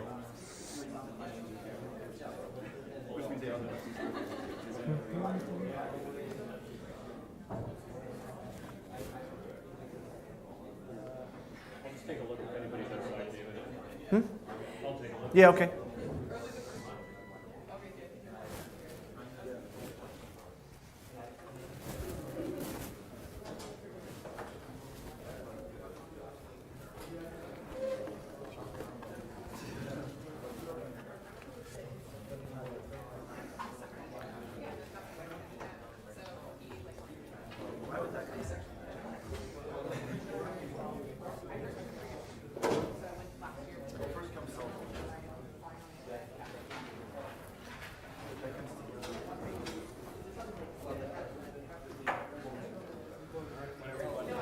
Okay, all right, everyone, we'll get started in a few seconds here. So my name is David Clement, and I am the VP of Operations for Mises Canada. I'm also involved in a couple other libertarian organizations. So this is actually a presentation that I've wanted to give for a long time because it's about my favorite Austrian economist, von Hayek, which according to some people makes me a rabid social justice warrior and a statist. But that's a different discussion. So the topic is the use of knowledge in society, and it's based off of Hayek's 1945 paper. And so Hayek posits the question, or the idea. He asks, what's the main problem that faces our economy? And he explains that the main problem that faces our economy is our ability to respond to change. In fact, all problems that we face economically are simply consequences of changes. I think that that's rather intuitive. It's fairly basic. I'd extend that and say that it's actually not just economics. It's not just an economic problem. This is something that is a fundamental aspect of human nature, with the key word being nature. So we see this problem in nature. For those who don't know, this is essentially all of life on Earth in one giant family tree that segregates out where everything has split off. That only exists, life as we know it only exists, as a result of an organism's ability to respond to change and adapt. But we also see it in our daily life or our daily commute. Anyone who drives in Toronto knows firsthand what it's like to deal with the headaches and the perils of trying to respond to the changes that the guy who was shaving while driving causes on the QEW. So, the question is, how do we plan to solve the issue of responding to changes? Now, a lot of people are probably going to cringe at the word plan, but it is important to state that all human action in some way or some shape or form is actually planned. The question is simply, who is planning for whom? So we have two very different types of plans. We have centrally planned responses to changing circumstances, and we have decentralized planning where individuals make decisions and plans for themselves. So Hayek points out that the issue with centrally planning decisions or responding to changes with central planning is that it requires total knowledge. So this is the idea of Hayek's knowledge problem. What he states is that in order to make that decision properly or adequately from a central position, the actor in question would have to know, would have to have total knowledge, which is something that's impossible and impractical. It's just simply not possible for a single actor to have all of the knowledge possible to appropriately make that decision. And that's the distinction he makes between centrally planned decision making and decentralized planning. And so the question is, which one is more efficient and why? So, yeah, we have Georgie Boy asking the same question. Why is decentralized planning more efficient? So the first reason why decentralized planning is more efficient is it allows for and capitalizes on the specialization of knowledge. So who here can tell me what the added additional value of a third bathroom in a 3-bedroom, 3-story walk-up at 52nd and 2nd in New York City would be? Probably no one. Who knows the answer to that question? Well, it's the buyers, sellers, and brokers locally in that market who negotiate, who discuss, and who respond to each other's wants and needs in order to find that answer. And so when we rely on central planning to make decisions like that, like the appropriate price or the additional value, what happens is we add in that significantly tedious task of trying to accumulate that knowledge, which is ever-changing, to a central body and then attempting to make a decision on it. I think if Hayek was around now and he saw YouTube and he was a fan of viral YouTube videos, he'd pretty much say that ain't nobody got time for that. I think that would be the appropriate response in regards to trying to accumulate all of this knowledge. But that actually isn't the just or the hinge pin that Hayek uses to explain, or the Austrian school uses to explain why decentralized planning is far more efficient. And the key reason on why decentralized planning is more efficient is that it allows for swift responses through the price mechanism. And the reason for this is that price acts as a coordinator for actions of different people in the same way that your own personal preferences guide your daily decisions. So what we have is we have price being used as a mechanism to overcome the knowledge problem simply because it's allowing us to act and make decisions without having full knowledge, without having the full knowledge of knowing all of the economic factors that go into the determination of value and things of that nature. So, why is price so important? And Hayek uses an example of tin. So he says if tin becomes scarce, those who work with it locally economize it. They use less of it and at higher prices. And what this does is it signals that shortage. And we see a ripple effect through the economy where this price fluctuation affects the prices of other goods. And without ever knowing the reason for the shortage, we have consumers who are able to respond to what's going on. So let's say there's a tin shortage right now. Why is there a tin shortage? Has it become scarce locally? Is there a competitor product that's now replacing tin? Is J.J. Abrams making a new movie, making a spin-off of The Wizard of Oz, and he needs a bunch of tin for the new Tin Man? We don't really know. But the reality of this is that we don't necessarily need to know so long as we can appropriately react to how prices work. And I have this symbol, which is pi, which I'm sure lots of people know the use of pi, but they might not necessarily know the history of pi, the reason why pi is what it is, the amount of decimals that we use for accuracy in regards to using pi, and things of those nature. But pi, and I'll do a side note here that I know I'm mixing objective and subjective knowledge, but I'm using pi as an example because it acts as something that allows us to do a variety of different things without actually knowing all of the internal workings and processes associated with figuring out what to do next or responding to changes.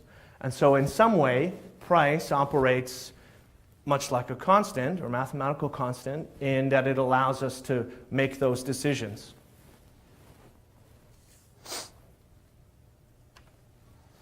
So, what I will do here, which is just in case I absolutely butcher the lecture, is show a short video that explains in a more interactive and infographical manner what prices actually communicate to buyers and sellers in the market and why prices are important.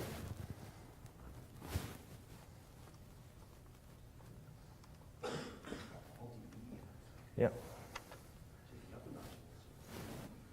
What's better? Knowing the price of something, or knowing with perfect information how much something should cost? It's a trick question.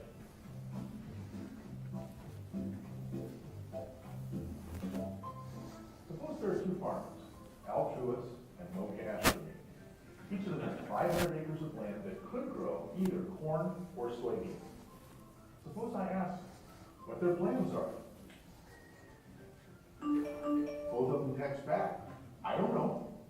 Now suppose we borrow a crystal ball from some genie, and we know everything. Among the things the crystal ball can tell us are that Brazil has had a terrible summer with drought and then late floods that wiped out 40% of their soybean crop. It also tells us that new uses for soybean curd have pushed up consumer demand for soy paste all over Asia. Meanwhile, corn crop yields have hit record highs all over the world, and at the same time, several countries ended their corn-based ethanol programs, leading to an extraordinary corn surplus. Our first farmer, Al, has to decide what to plant. Al never wanted anything for himself. All he cares about was doing what was best for all of humanity. He does research, trying to decide which crop will be better for humanity as a whole.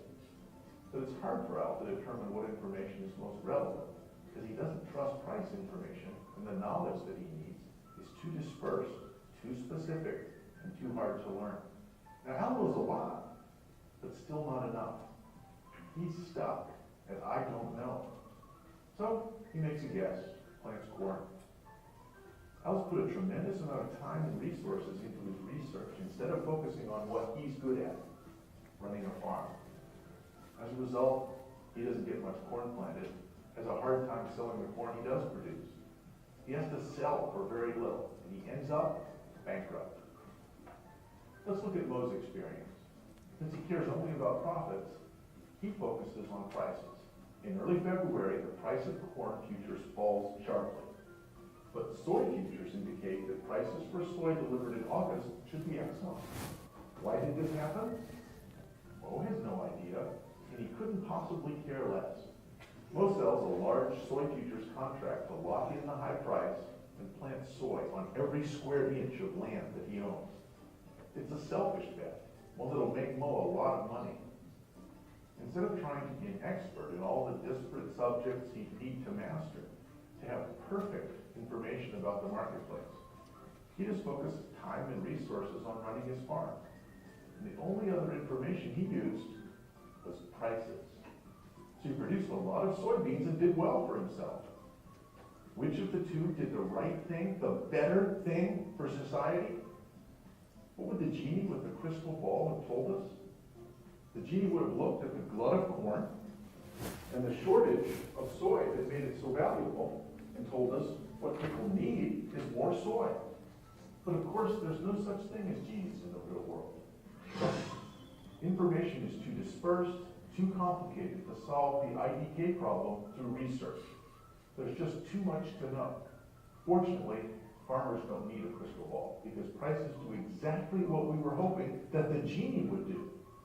Farmers don't need to know why a price is high or low. And in fact, no single person could possibly explain it fully. But by growing the crop that produces the greater profit, farmers can produce the crop that solves the shortage, meets the demand, and satisfies the requirements of innovation. It's impossible to attain perfect information about the entire marketplace, which is changing all the time. Prices are a way of condensing all that information into one easily understood signal. Almost like magic. Keep learning liberty. Click on one of our other.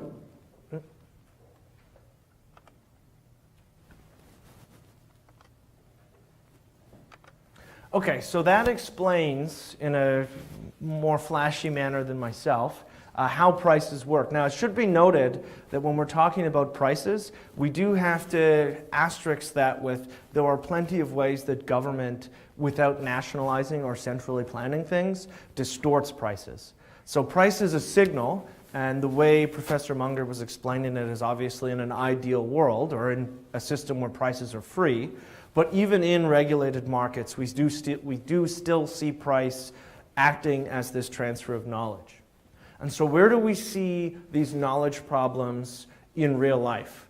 Well, the most telling example is the nationalization of food.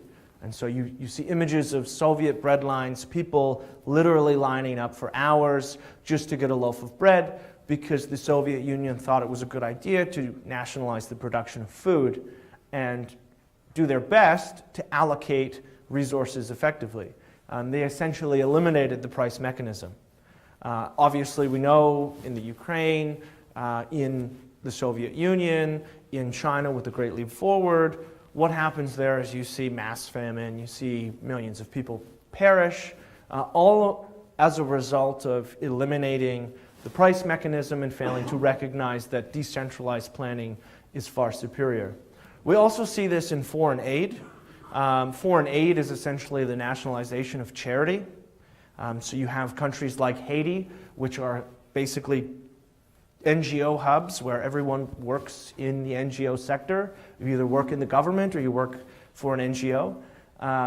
And there we have the same problem. We have government-run charity programs that are actually unable to respond to changes locally in Haitian villages appropriately.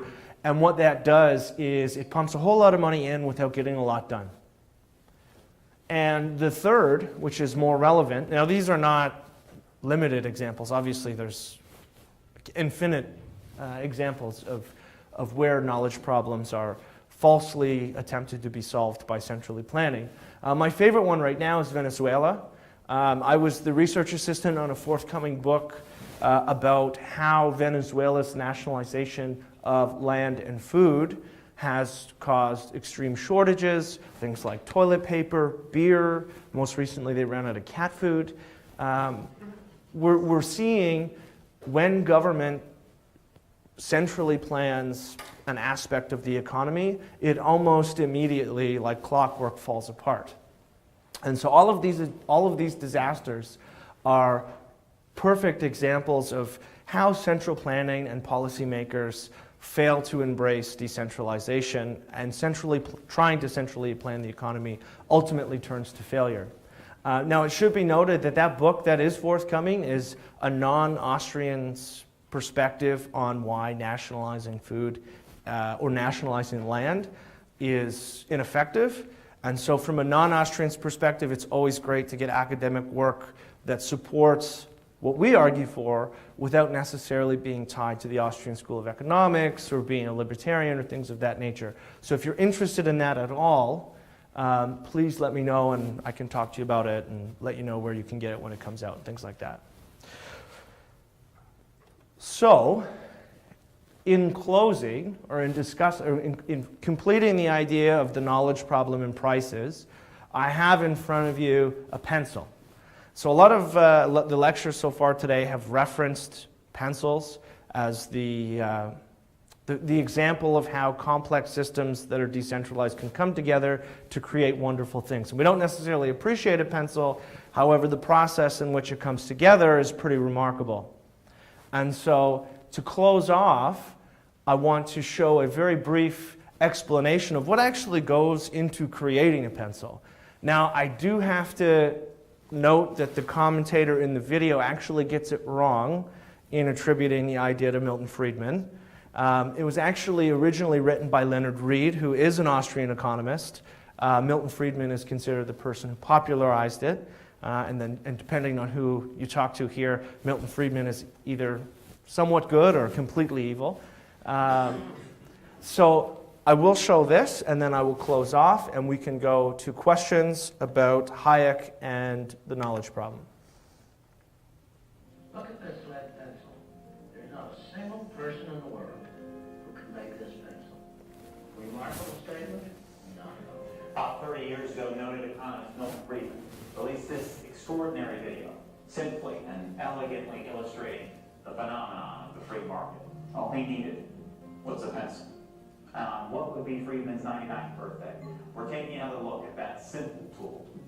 We live in a world of sophisticated products, from mobile phones and personal computers to microchips and high-def TVs. But what about the lowly pencil? Surely the pencil is not a miracle of the free market economy. Humble, unassuming, and seemingly simple, it is unlikely that a single person alive could make this pencil all by themselves. A ridiculous statement? Not in the least. What goes into a pencil? Well, let's start out with the cedar. The wood must withstand repeated sharpening without splintering. It can't warp or lose its shape. Probably comes from the northwestern United States. Consider the logging machinery, like saws, themselves produced by steel and other metals, mined or developed domestically and overseas.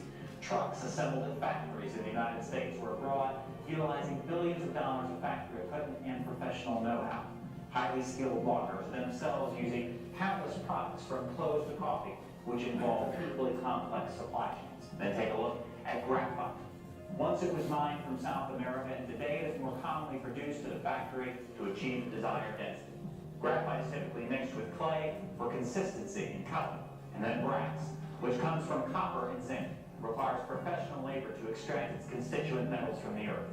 The brass creates a small device which, combined with tiny rings of black nickel, fix the eraser to the pencil.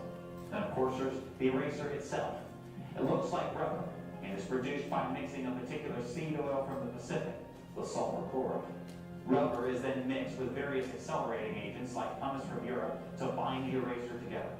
Then, of course, there's the wax, the lacquer, and the paint, all produced from a similarly complex network of raw materials, transportation, capital, and labor from all over the world.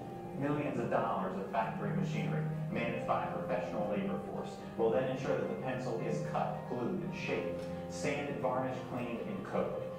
I was able to buy the final product for only pennies. How? The batch chain of events, which itself would appear simple when compared to the process that produces a modern computer or cell phone, happens without any central planning. There is no congressional committee that determines the supply of rubber, metal, or lumber. No government official tells us how much it should cost or how it should be produced. It happens miraculously and seemingly invisibly because of the forces of the free market. We take it for granted, and we shouldn't. Because while it's easy to see the miracle of the natural environment, the miracle of the free market, even more astounding, is nonetheless invisible to us. Our founders fought the revolution to establish. Yeah. It is an American video, so you can't really say the Canadian found. We didn't really fight for independence. We more asked for it. So that part of the video is not necessarily accurate. However, that video does highlight some key aspects of what Hayek was explaining or what Hayek was getting at when he described how decentralized planning can solve a lot of problems. We have something as simple as a pencil, which requires hundreds of thousands of individual plans that come together to make us something so simple and yet so complex, all without a central planner, all without someone behind the scenes saying we need this, we need X amount of this type of pencil in this place. Here we have individuals seeking out their decentralized plans on their own, which come together through spontaneous order to create something which is really quite amazing. And so, simply, decentralized planning and free markets make us free to do more with less, create better things to serve more people and to serve the wants and needs of more people, and allow us to do things that would be otherwise imaginable, like making a pencil. Thank you.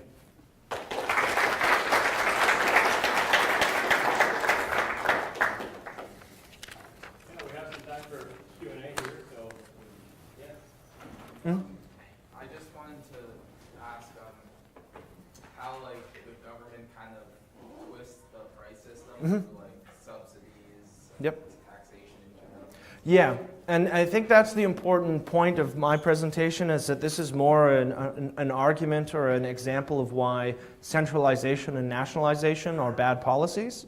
It isn't necessarily an argument against regulation, although you could very easily extend this and argue that free prices allow for that knowledge to be communicated more effectively.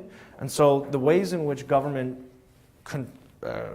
distorts prices, like you said, are subsidies, price ceilings, price floors, things like minimum wage law. All of those government policies aren't the nationalization or centralization of any one process, but they affect the way that price communicates between us. And the more regulation we have, the more distortions we have, the harder it is to appropriately manage our decisions because we're not reacting to proper prices. So if we go back to Munger's example of soy, which is a great example depending on the country you live in Canada, to my knowledge, the value of soy is almost completely subsidized. And so that is a distortion in and of itself. So it would just be moving from the knowledge problem to talking about price and why free prices are more effective. Yep. Thanks for a shared experience I've had. I've been recruiting to assemble a team of experts in PLM technology in France, in Montbéliard, the name of the city. And as I've been recruiting and talking to consultants in different parts of Europe, I've come across a lot of people who are French citizens, but they've left France. They've moved to Belgium and they've moved to Switzerland. The reason why they've done it, one guy in particular said to me, he said, Gene, he said, the politics and taxation of the government here is such that you really can't build a career and really rely upon tax structures so you can actually raise a family and have a mortgage and all that other good stuff. He says, if I got out of France, I will not go back to France and work there, but I'm not going to live there anymore. So they're losing human capital over there because their policies are distorting the access of the labor pool, highly skilled labor pool. Yeah. Are you familiar with Estonia's e-residency program? So what Estonia has basically done to be competitive and to pull resource, capital, and labor into the country is they've offered people e-residency, which gives you the power to run your business through Estonia and pay their significantly lower taxes. And so you see almost jurisdictional competition as you would see in the marketplace with different firms. So the country of Estonia is reacting to that signal and saying, well, we can do it better. We can have a flat tax that's significantly lower and not tax savings accounts and all sorts of other significantly more Austrian or more libertarian, if you want to say, policies. And so, yeah, Europe is a great example because we're seeing that competition. We see it inside Switzerland with the different, they're not called provinces, but the way that they, cantons, the way that they compete against each other in regards to tax rates. That's also been highly relevant in the manufacturing sector in Ontario over the last 20 years. So I've seen a number of manufacturing firms who have left Ontario because of energy policies, labor policies, a number of things. So we're scaring jobs out of the country. And that actually lends to the first question, which is how is government distorting prices? The Ontario government, things like the Green Energy Act or a variety of other policies, is significantly distorting energy prices, which is changing the way that firms do business here or don't do business here. Yep. Can you maybe comment on why, in a sense, government is kind of top-down directed and a very large, say, billion-dollar corporation is also directed from the top, and yet the knowledge problem only seems to manifest in the government's operation, which is characterized by the problems of socialism, versus the big firm, which seems to operate more smoothly. Like, that seems somewhat mysterious in the context of the knowledge issue. I would say that that at first glance, that would appear to be an accurate assumption, but I don't necessarily see that being the case. Professor Fox talked about this in regards to Charles Koch's book. That approach to business management is significantly more decentralized, and I would argue that it's a successful one. I can't speak to the internal processes of things like IBM or Microsoft or Apple and how decentralized they are, but I would assume that there has to be some reliance on local knowledge in order for companies like that to actually continue to grow. Obviously, innovation is the key factor, but if you had Steve Jobs or whoever is the head of all of these major corporations being the mastermind behind every plan, they themselves wouldn't have the knowledge to be like, okay, there's going to be this metal shortage in this province in China, and now we have to factor in that it's been a bad year in this production in another market we do business in. They largely rely on people to gather that information and consolidate it. So they are more decentralized than we think. But like I said, I can't speak specifically to each individual company or corporations at large outside of Mr. Koch's book. Yep. In like political science classes, especially in the States, we have a lot of, they try to treat the political system, especially democracies as a sort of information transfer, kind of like a market. Mm-hmm. And the Austrians clearly has reason to believe that markets are more efficient at communicating knowledge. But would there be more efficient forms of government than, say, democracy or representative democracy for the purpose of information transfer? More efficient? Probably not. There are some who would argue that. I wouldn't. That's less on an economic standpoint and more on a moral standpoint. Because I would argue that although they're not necessarily good signals of voting or civil activism, they are signals.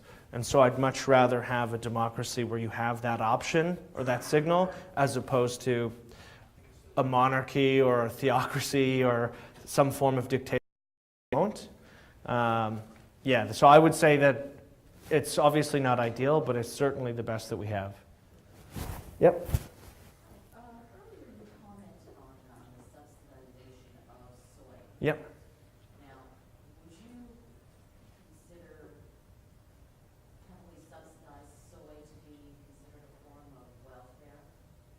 Well, yeah, I think that it's largely made in the efforts to protect an industry or benefit farmers while collectivizing the cost of it. Would I call it a source of welfare? I think it's certainly a transfer of wealth because subsidies only happen by taxing people. I'm not necessarily sure it qualifies as like individual welfare, but you could certainly throw it in the category of corporate welfare because farmers are business owners. So subsidies to farmers for soy or any other agricultural product is not that different than a subsidy to GM or to Microsoft or any other company that receives a government loan or bailout or price protection or things like that. Well, I wasn't referring to the individual farmer itself, but I mean, when you track that in terms of soy, and you look at the patenting of GMOs and who owns the soy, and it all trails back to one company that we've discovered recently has an exemption, having their goods removed from the market in the event that it should be discovered at some point in time that their product is harmful to human life. So this company, for some reason, it seems to be in a position higher than the government. Sure. Yeah, well, so They subsidize yeah. crop that can only be acquired through them. So is that, I guess I'm thinking in terms of a form of welfare for the very rich. Yep. A lot of these subsidies, like the bailout to GM, is a subsidy to the rich because where that money doesn't funnel through to middle-class Canadians or Americans, for that matter. It's a direct transfer of wealth from taxpayers to a business, to a corporation. So it is welfare for the rich. In regards to your question on agricultural products, I think that highlights the issues in regards to patent law and how you can patent things that naturally reproduce in the environment. I think that's an issue with patents. A lot of Austrians would argue against patents almost entirely. I think that's a well, yeah, that's a good question. If some individual were to have an antibody for a disease in their blood and a scientist were to discover it, could you patent the reproduction of that genetic makeup? Yeah, Fred, how you can. That's a good point. I think the issue there in regards to GMOs is more about patents and patent law and how it's applied and how illogical or immoral it is, as opposed to the nature of GMOs. Well, you know, at the same time, when you could also argue as well that, in a sense, they do have, they can say that they create life, because that same company that has the patents on those GMOs has been discovered to have been a recent purchaser of a private army that lends troops to countries around the world. Sure. You know what we should do is we should come talk to me about patents and other things of that nature after. We'll move on because I just see a couple other questions and I want to make sure we get to everyone. Yep. Do you agree that the distortion of interest rates are the most significant when it comes to information distortion and credit? Is it the most significant? In regards to economic consequences. My gut instinct is yes. Like distortion of money is the most significant. In regards to a deeper answer to that question, I'd have to sit on it and think and compare it to everything else. But my gut instinct is, yeah, the distortion of money and that way in which we communicate value, which is money, is certainly probably the most fundamental distortion of the market or the distortion of price. Off the top of my head, I couldn't think of one that would have more significant impact. But then again, that depends on who you are and what your businesses are and things like that. Yeah. Just tying into the earlier comment about Estonian e-residency, what role do you see technology playing in shifting this balance from the government to the individual, the decentralization of that power? Yeah. So the question is, how does advances in technology play a role into the transfer of knowledge? I think it actually does a great job of overcoming some of those government barriers that traditionally exist.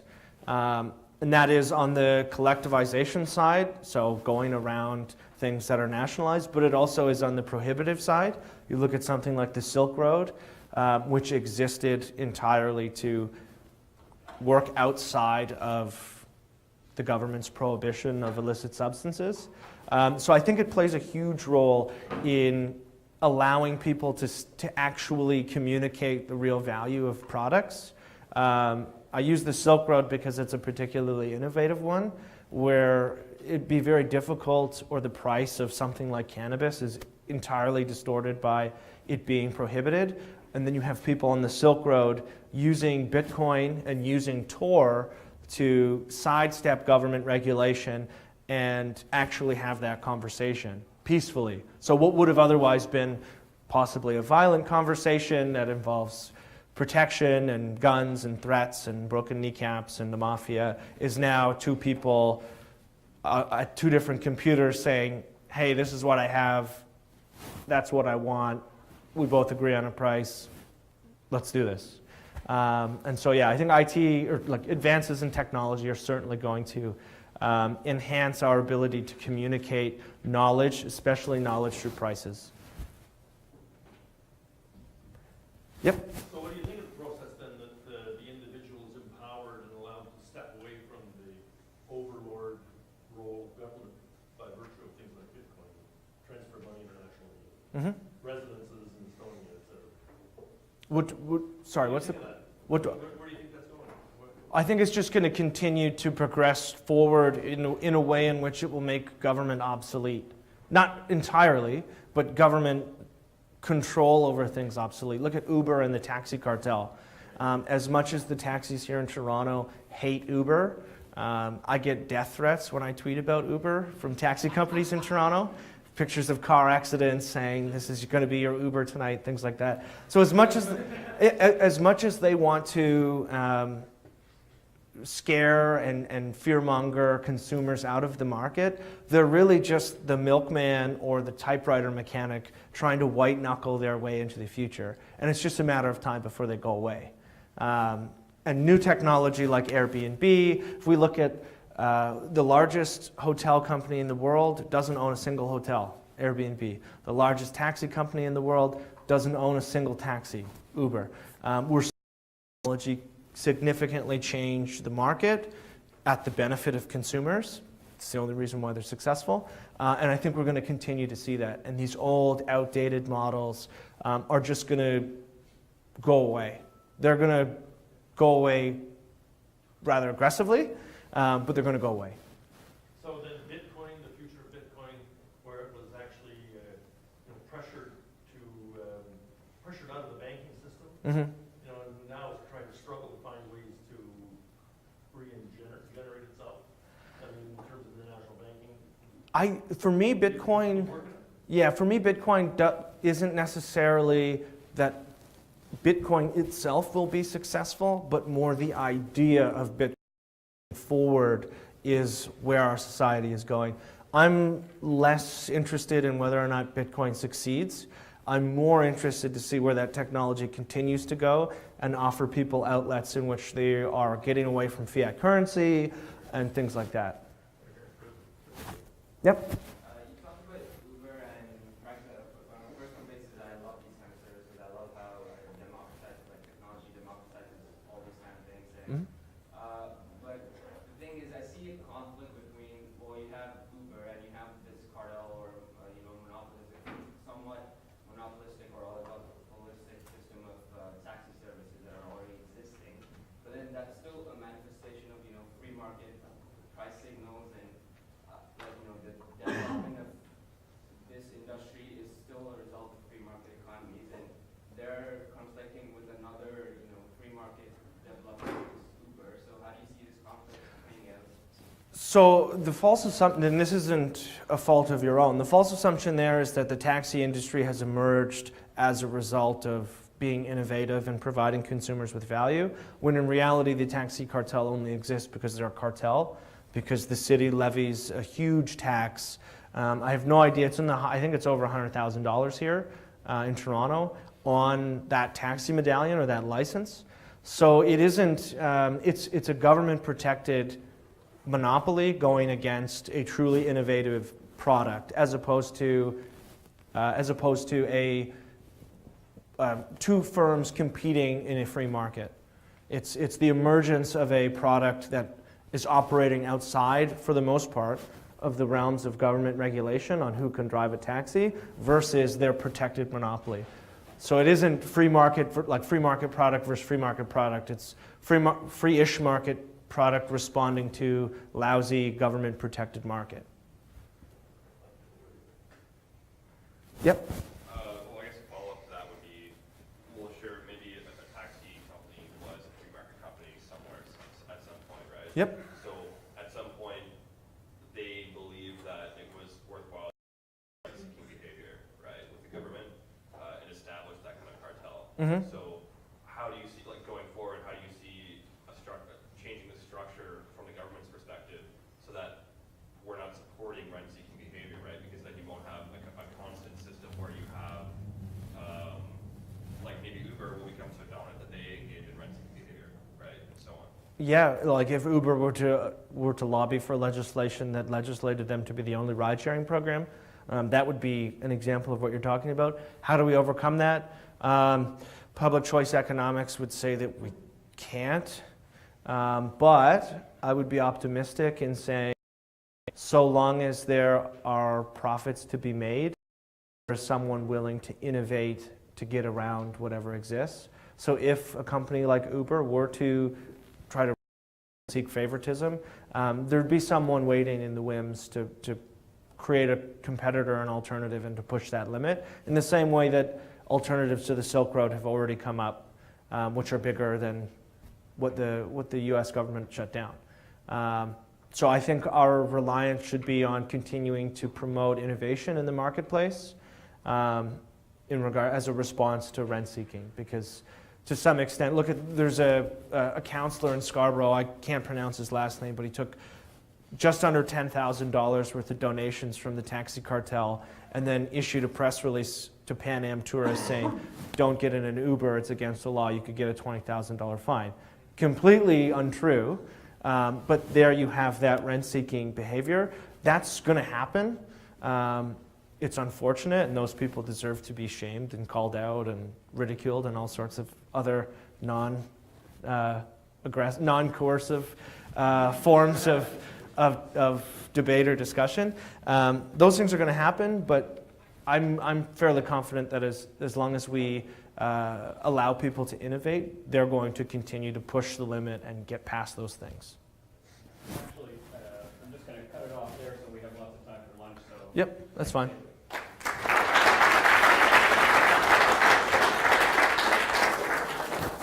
If anyone has any other questions, feel free to come down and ask. We'll be back here in 1 hour to start out the afternoon session.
In the theory of the firm helps us understand the nature of profit, what function it serves, and answers the question, is it a legitimate form of income? What's the nature of the relationship between entrepreneurs and providers of capital? And I'll talk a little bit about a bit of a tension, a bit of a debate, a controversy within Austrian economics as to which of those two players, the provider of capital or the entrepreneur is the more important agent in the firm. And understanding the nature of competition. We need a theory of the firm to understand the nature of competition, particularly as it applies to competition regulation and antitrust. And Austrians have quite a different view on that than other economists. Okay. More specific Austrian questions on the theory of the firm. How is entrepreneurship involved in the formation and ongoing existence of firms? Does entrepreneurship exist within firms, or is that something which is external to firms? ABCT, I normally loathe acronyms. I ask my students to abide by the NAR, which is the no acronym rule. One of my students just walked in. He's completely familiar with the NAR. The Austrian business cycle theory is based on the idea that there are clusters of entrepreneurial errors in firms. So we need a theory of the firm to understand how is it so many firms can get so stupid all at the same time for business cycles to happen. Industry structure. In most industries, firms of different sizes and shapes exist at points in time. How can these different firms all coexist in the same industry at the same time? Over time, firms are formed, they grow, they change, they dissolve. Some cease to exist. Why is that? I think there are implications for business management and policy. And then perhaps a more theoretical question, why is planning a good thing in a complex firm, but it's a bad thing for a whole economy, for a whole society? I think it's good for firms to be planning. It's not good for societies to be planning. So I think even the economic calculation debate in planning theory relies to some extent on the theory of the firm. There are a number of distinctive elements in what I've described as the thematic treatment of the theory of the firm in Austrian economics. I've posed them as sort of either-ors because the Austrian view tends to be distinguished from what I'll call the Walrasian view, which others this week have called the mainstream view or the neoclassical view. Remember yesterday I said of all the groups within economics, Austrians have the strongest claim historically to being called neoclassical. So I don't like to talk about the Austrians versus the neoclassicals. That's kind of like a war with ourselves. So the distinction between uncertainty and risk, or as Richard Langlois says, structural uncertainty and parametric uncertainty, that's a central distinction. In general economics, risk and uncertainty are often used as synonyms. And in the Austrian tradition, we maintain that they are distinct phenomena. Equilibrium as an existing state versus an ideal type. We tend to be on the ideal type side. That equilibrium is, we have a tendency to move toward equilibrium, but we never, ever really get there. Competition as an outcome versus competition as a process. The process orientation is the Austrian perspective on chips. In the profit case are the profit function, the product supply function, the factor demand or input demand functions. In cost, it's the cost function and the supply function and what are called the conditional factor demand functions. This is probably more technical than we need to get into today. But the point is that all of these are they're hypotheses subject to a econometric test. And unfortunately, economists have been loath to subject this theory to serious econometric tests for the most part. One of my graduate students and I, Lena Kavanda, in the early 90s, collected 71 studies that used this approach in agricultural economics. And of the 71 studies, we found one study that in fact tested all 4 hypotheses. So all the other studies either assumed that the hypotheses were true and then just went ahead and did some modeling and some analysis, or they didn't even talk about these as being hypotheses, or they tested some of the hypotheses. But we only found one study that A, tested all the 4 hypotheses, and B, failed to reject the 4 hypotheses. And that was a study of tea plantations in Sri Lanka. So our conclusion was that if you are talking about tea plantations in Sri Lanka, this is a rather good theory. But if you're talking about virtually anything else, it's an untested theory. L.A. Applebaum previously had done a similar study outside of agricultural economics, in general economics, looking at manufacturing firms, and he found essentially the same pattern, that economists using this model had failed to follow through on the testing, and when they had tested it, they tended to reject the hypotheses. So the track record of this theory empirically is abysmal, both in application and in execution, but it's also abysmal from simply a logical impossibility point of view. Optimization has been treated really on two dimensions. One is what's the optimal level of output, and B, what's the optimal quantity of certain inputs, particularly land, labor, capital, and so forth. But of course, running a business is more than just choosing the amount of output and choosing the quantities of inputs, right? And if you think about it, if you were going to optimize on every dimension running a business, you'd have to optimize on the thickness of the pavement in the parking lot, optimize on the number of toilets in the office, optimize on the number of phone lines and the number of desks, optimize on the size of the sign that you have out on the street. There's no end to the dimensions of optimization. So I would argue that, in fact, it's beyond human cognitive capability to genuinely be full optimizers when we think about real businesses. Okay, the transaction cost theory of the firm was developed largely by Coase, this essay in 1937, which he wrote when he was an undergraduate. And it's based on the idea of transaction costs. He defines transaction costs as the value of the resources used up in making or attempting to make a market exchange. Okay? This is very closely related to Menger's concept of marketability of commodities that some of us talked about yesterday. So a transaction cost that was, in some respects, where the story started. The neoclassical tradition established by Walras and Jevons, and those are the other two names in the 1871 miracle that happened in neoclassical economics, view the firm as an optimizing organization in a context of equilibrium. Marginal this equals marginal that, maximize profits, minimize costs, etc. Coase and Williamson more recently have developed something called transaction cost theory, and really that started with a work that Coase published in 1937. It was half of the work that he was awarded, for which he was awarded the Nobel Prize. His 1937 paper was based on a term paper that he wrote when he was a third-year undergraduate student, and so I like to ask my fourth-year students which of their papers that they wrote in third year will be half responsible for them getting the Nobel Prize when they're 80. And nobody's given me anything just yet on that. Edith Penrose, who is read widely in business schools, has developed something called the resource-based theory of the firm, which I'm going to talk about briefly. And then contributions by a number of Austrian economists. Menger, Mises, Hayek, Kerzner, Sauté, Rothbard have developed what I call an entrepreneurial capitalistic theory of the firm.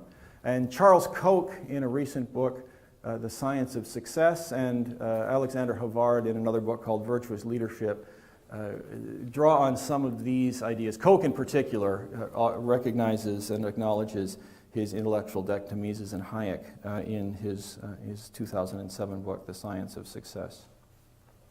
Okay, so I'm going to jump over Smith and go right into the Walrasian, Jevonsian economics. As I said, the firm in this perspective is an optimizing organization, and there are a number of contributions to the literature here going back to the 1930s. Sune Carlson, the Swedish economist, The Pure Theory of Production. Paul Samuelson's PhD dissertation, which became later the Foundations of Economic Analysis.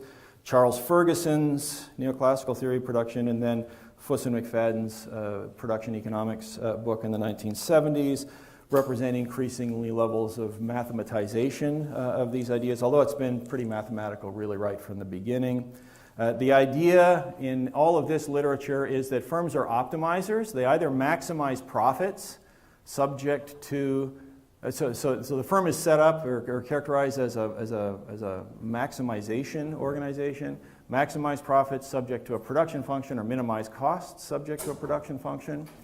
And there are, in fact, empirical tests of validation of this approach, and they were pioneered really by Samuelson in his 1947 book, based on what are called mathematically the second-order conditions, the sufficient conditions for an optimum.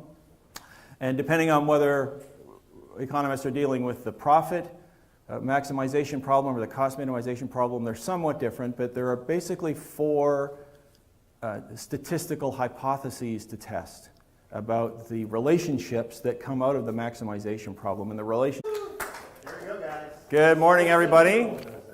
This is when we really start to separate the sheep from the goats. First thing on the second day, and then by first thing on the third day, that's when they hand out the gold medals, right?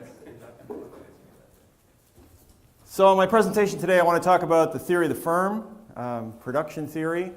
I'm actually going to talk about several perspectives within economics on the theory of the firm, including the Austrian perspective, but I'm going to talk about some of the other perspectives and then compare them and have a few words of assessment or evaluation of those views. There has been a claim made by some writers in the Austrian tradition that the theory of the firm is a missing chapter in Austrian economics. And while that may be literally true in the sense that I can't find a chapter titled The Theory of the Firm in Human Action or in Man, Economy, and State, I think it's not true thematically because the theory of the firm runs through much, if not all, of the Austrian economics literature. And I'm going to kind of touch on a few places where I see elements of the theory of the firm. So I think there is a theory of the firm. I think it's a well-developed, integrated, and quite insightful theory of the firm in Austrian economics, but it's just not all collected together in one place, although there have been some more recent contributions in the Austrian tradition that are attempting to bring some of these ideas together. So firms in the price system, Hayek described the price system as this means of social adaptation to change, this means of transforming subjective knowledge into objective knowledge, but the price system, as I said yesterday in Hayek in 1945, is a bit of a black box. There really isn't an exposition of the process through which this transformation takes place. And this, of course, begs the question, well, what role do firms play in this process? And is there, as some have claimed, a missing chapter in Austrian economics on the theory of the firm? By way of motivation, there are a number of reasons that we might think that we need an economic theory of the firm. First, firms exist. In the real world, there are these things called firms, and if we are realists as theorists, and Austrians, I believe, are realists in many respects, firms exist and persist as social institutions. So what does the human action axiom tell us about why people bother to do this? Why do people bother to form firms? It's not easy to form a firm. It's not easy to keep one together. So it involves the expenditure of effort and time and money and other things. So why do people bother to do this? What's the role of the function of firms in price formation and price change? And here is one area where the Austrian perspective really diverges quite sharply from other perspectives within economics in terms of the role or function of firms in price formation and price change. What's the nature of this type of institution? I'm going to talk a little bit about Coase's theory of the firm in a few minutes, and Coase's perspective on the firm is that the firm is an environment which defies the price system. It's an environment in which the price system is suspended in some respects. What's the connection between the theory of capital and the firm? The outcome is the Walrasian perspective. Knowledge of the particulars of time and place versus scientific knowledge. I talked about that yesterday. Entrepreneurship, which in this context I'm going to describe as discovery in a context of uncertainty, versus management, which is optimizing, including optimal search. Implementation is an important distinction. Entrepreneurial action versus the provision of capital. Allocation, economics is a study of the allocation of scarce means among competing ends, or economics and the understanding of the process of the mobilization of knowledge, which is the Hayekian perspective. And then objective versus subjective opportunity costs. And Walter talked about this a little bit yesterday about how economists define opportunity cost in Chapter 1, and then in Chapter 4 they draw these cost curves as though they know where everything is quantitatively. And the Austrian theory of the firm tends to reject that view. Okay, I'm not going to unpack all of those distinctions, but I thought it might be useful to talk about a couple of them anyway, just to give you a sense of what maybe some of the more important ones are. Israel Kirzner describes uncertainty as a situation where the decision maker is ignorant of the extent of his own ignorance. Donald Rumsfeld described this as the category of unknown unknowns, for those of you that follow U.S. politics. He is subject to genuine surprise when he is making a choice without knowing what he is selecting or what he is giving up. And so the idea of uncertainty involves we don't know what we don't know.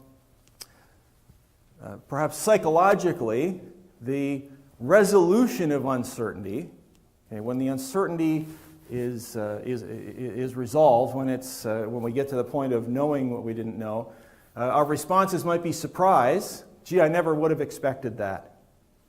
It could be genuine learning. Well, I'll look out for that next time. I didn't realize that that could even happen. Discovery and adaptation. So those are the kinds of reactions that we have when we resolve uncertainty. The resolution of risk does not involve surprise. Risk would be characterized as something like flipping a coin. If I flip a coin and it comes up heads, I ought not to be surprised, right? Because I knew it either had to be heads or tails. When I flip a coin and it comes up tails, I haven't learned anything. Okay? So there isn't any surprise, there isn't any learning, there isn't any discovery. Oh, look, I got heads.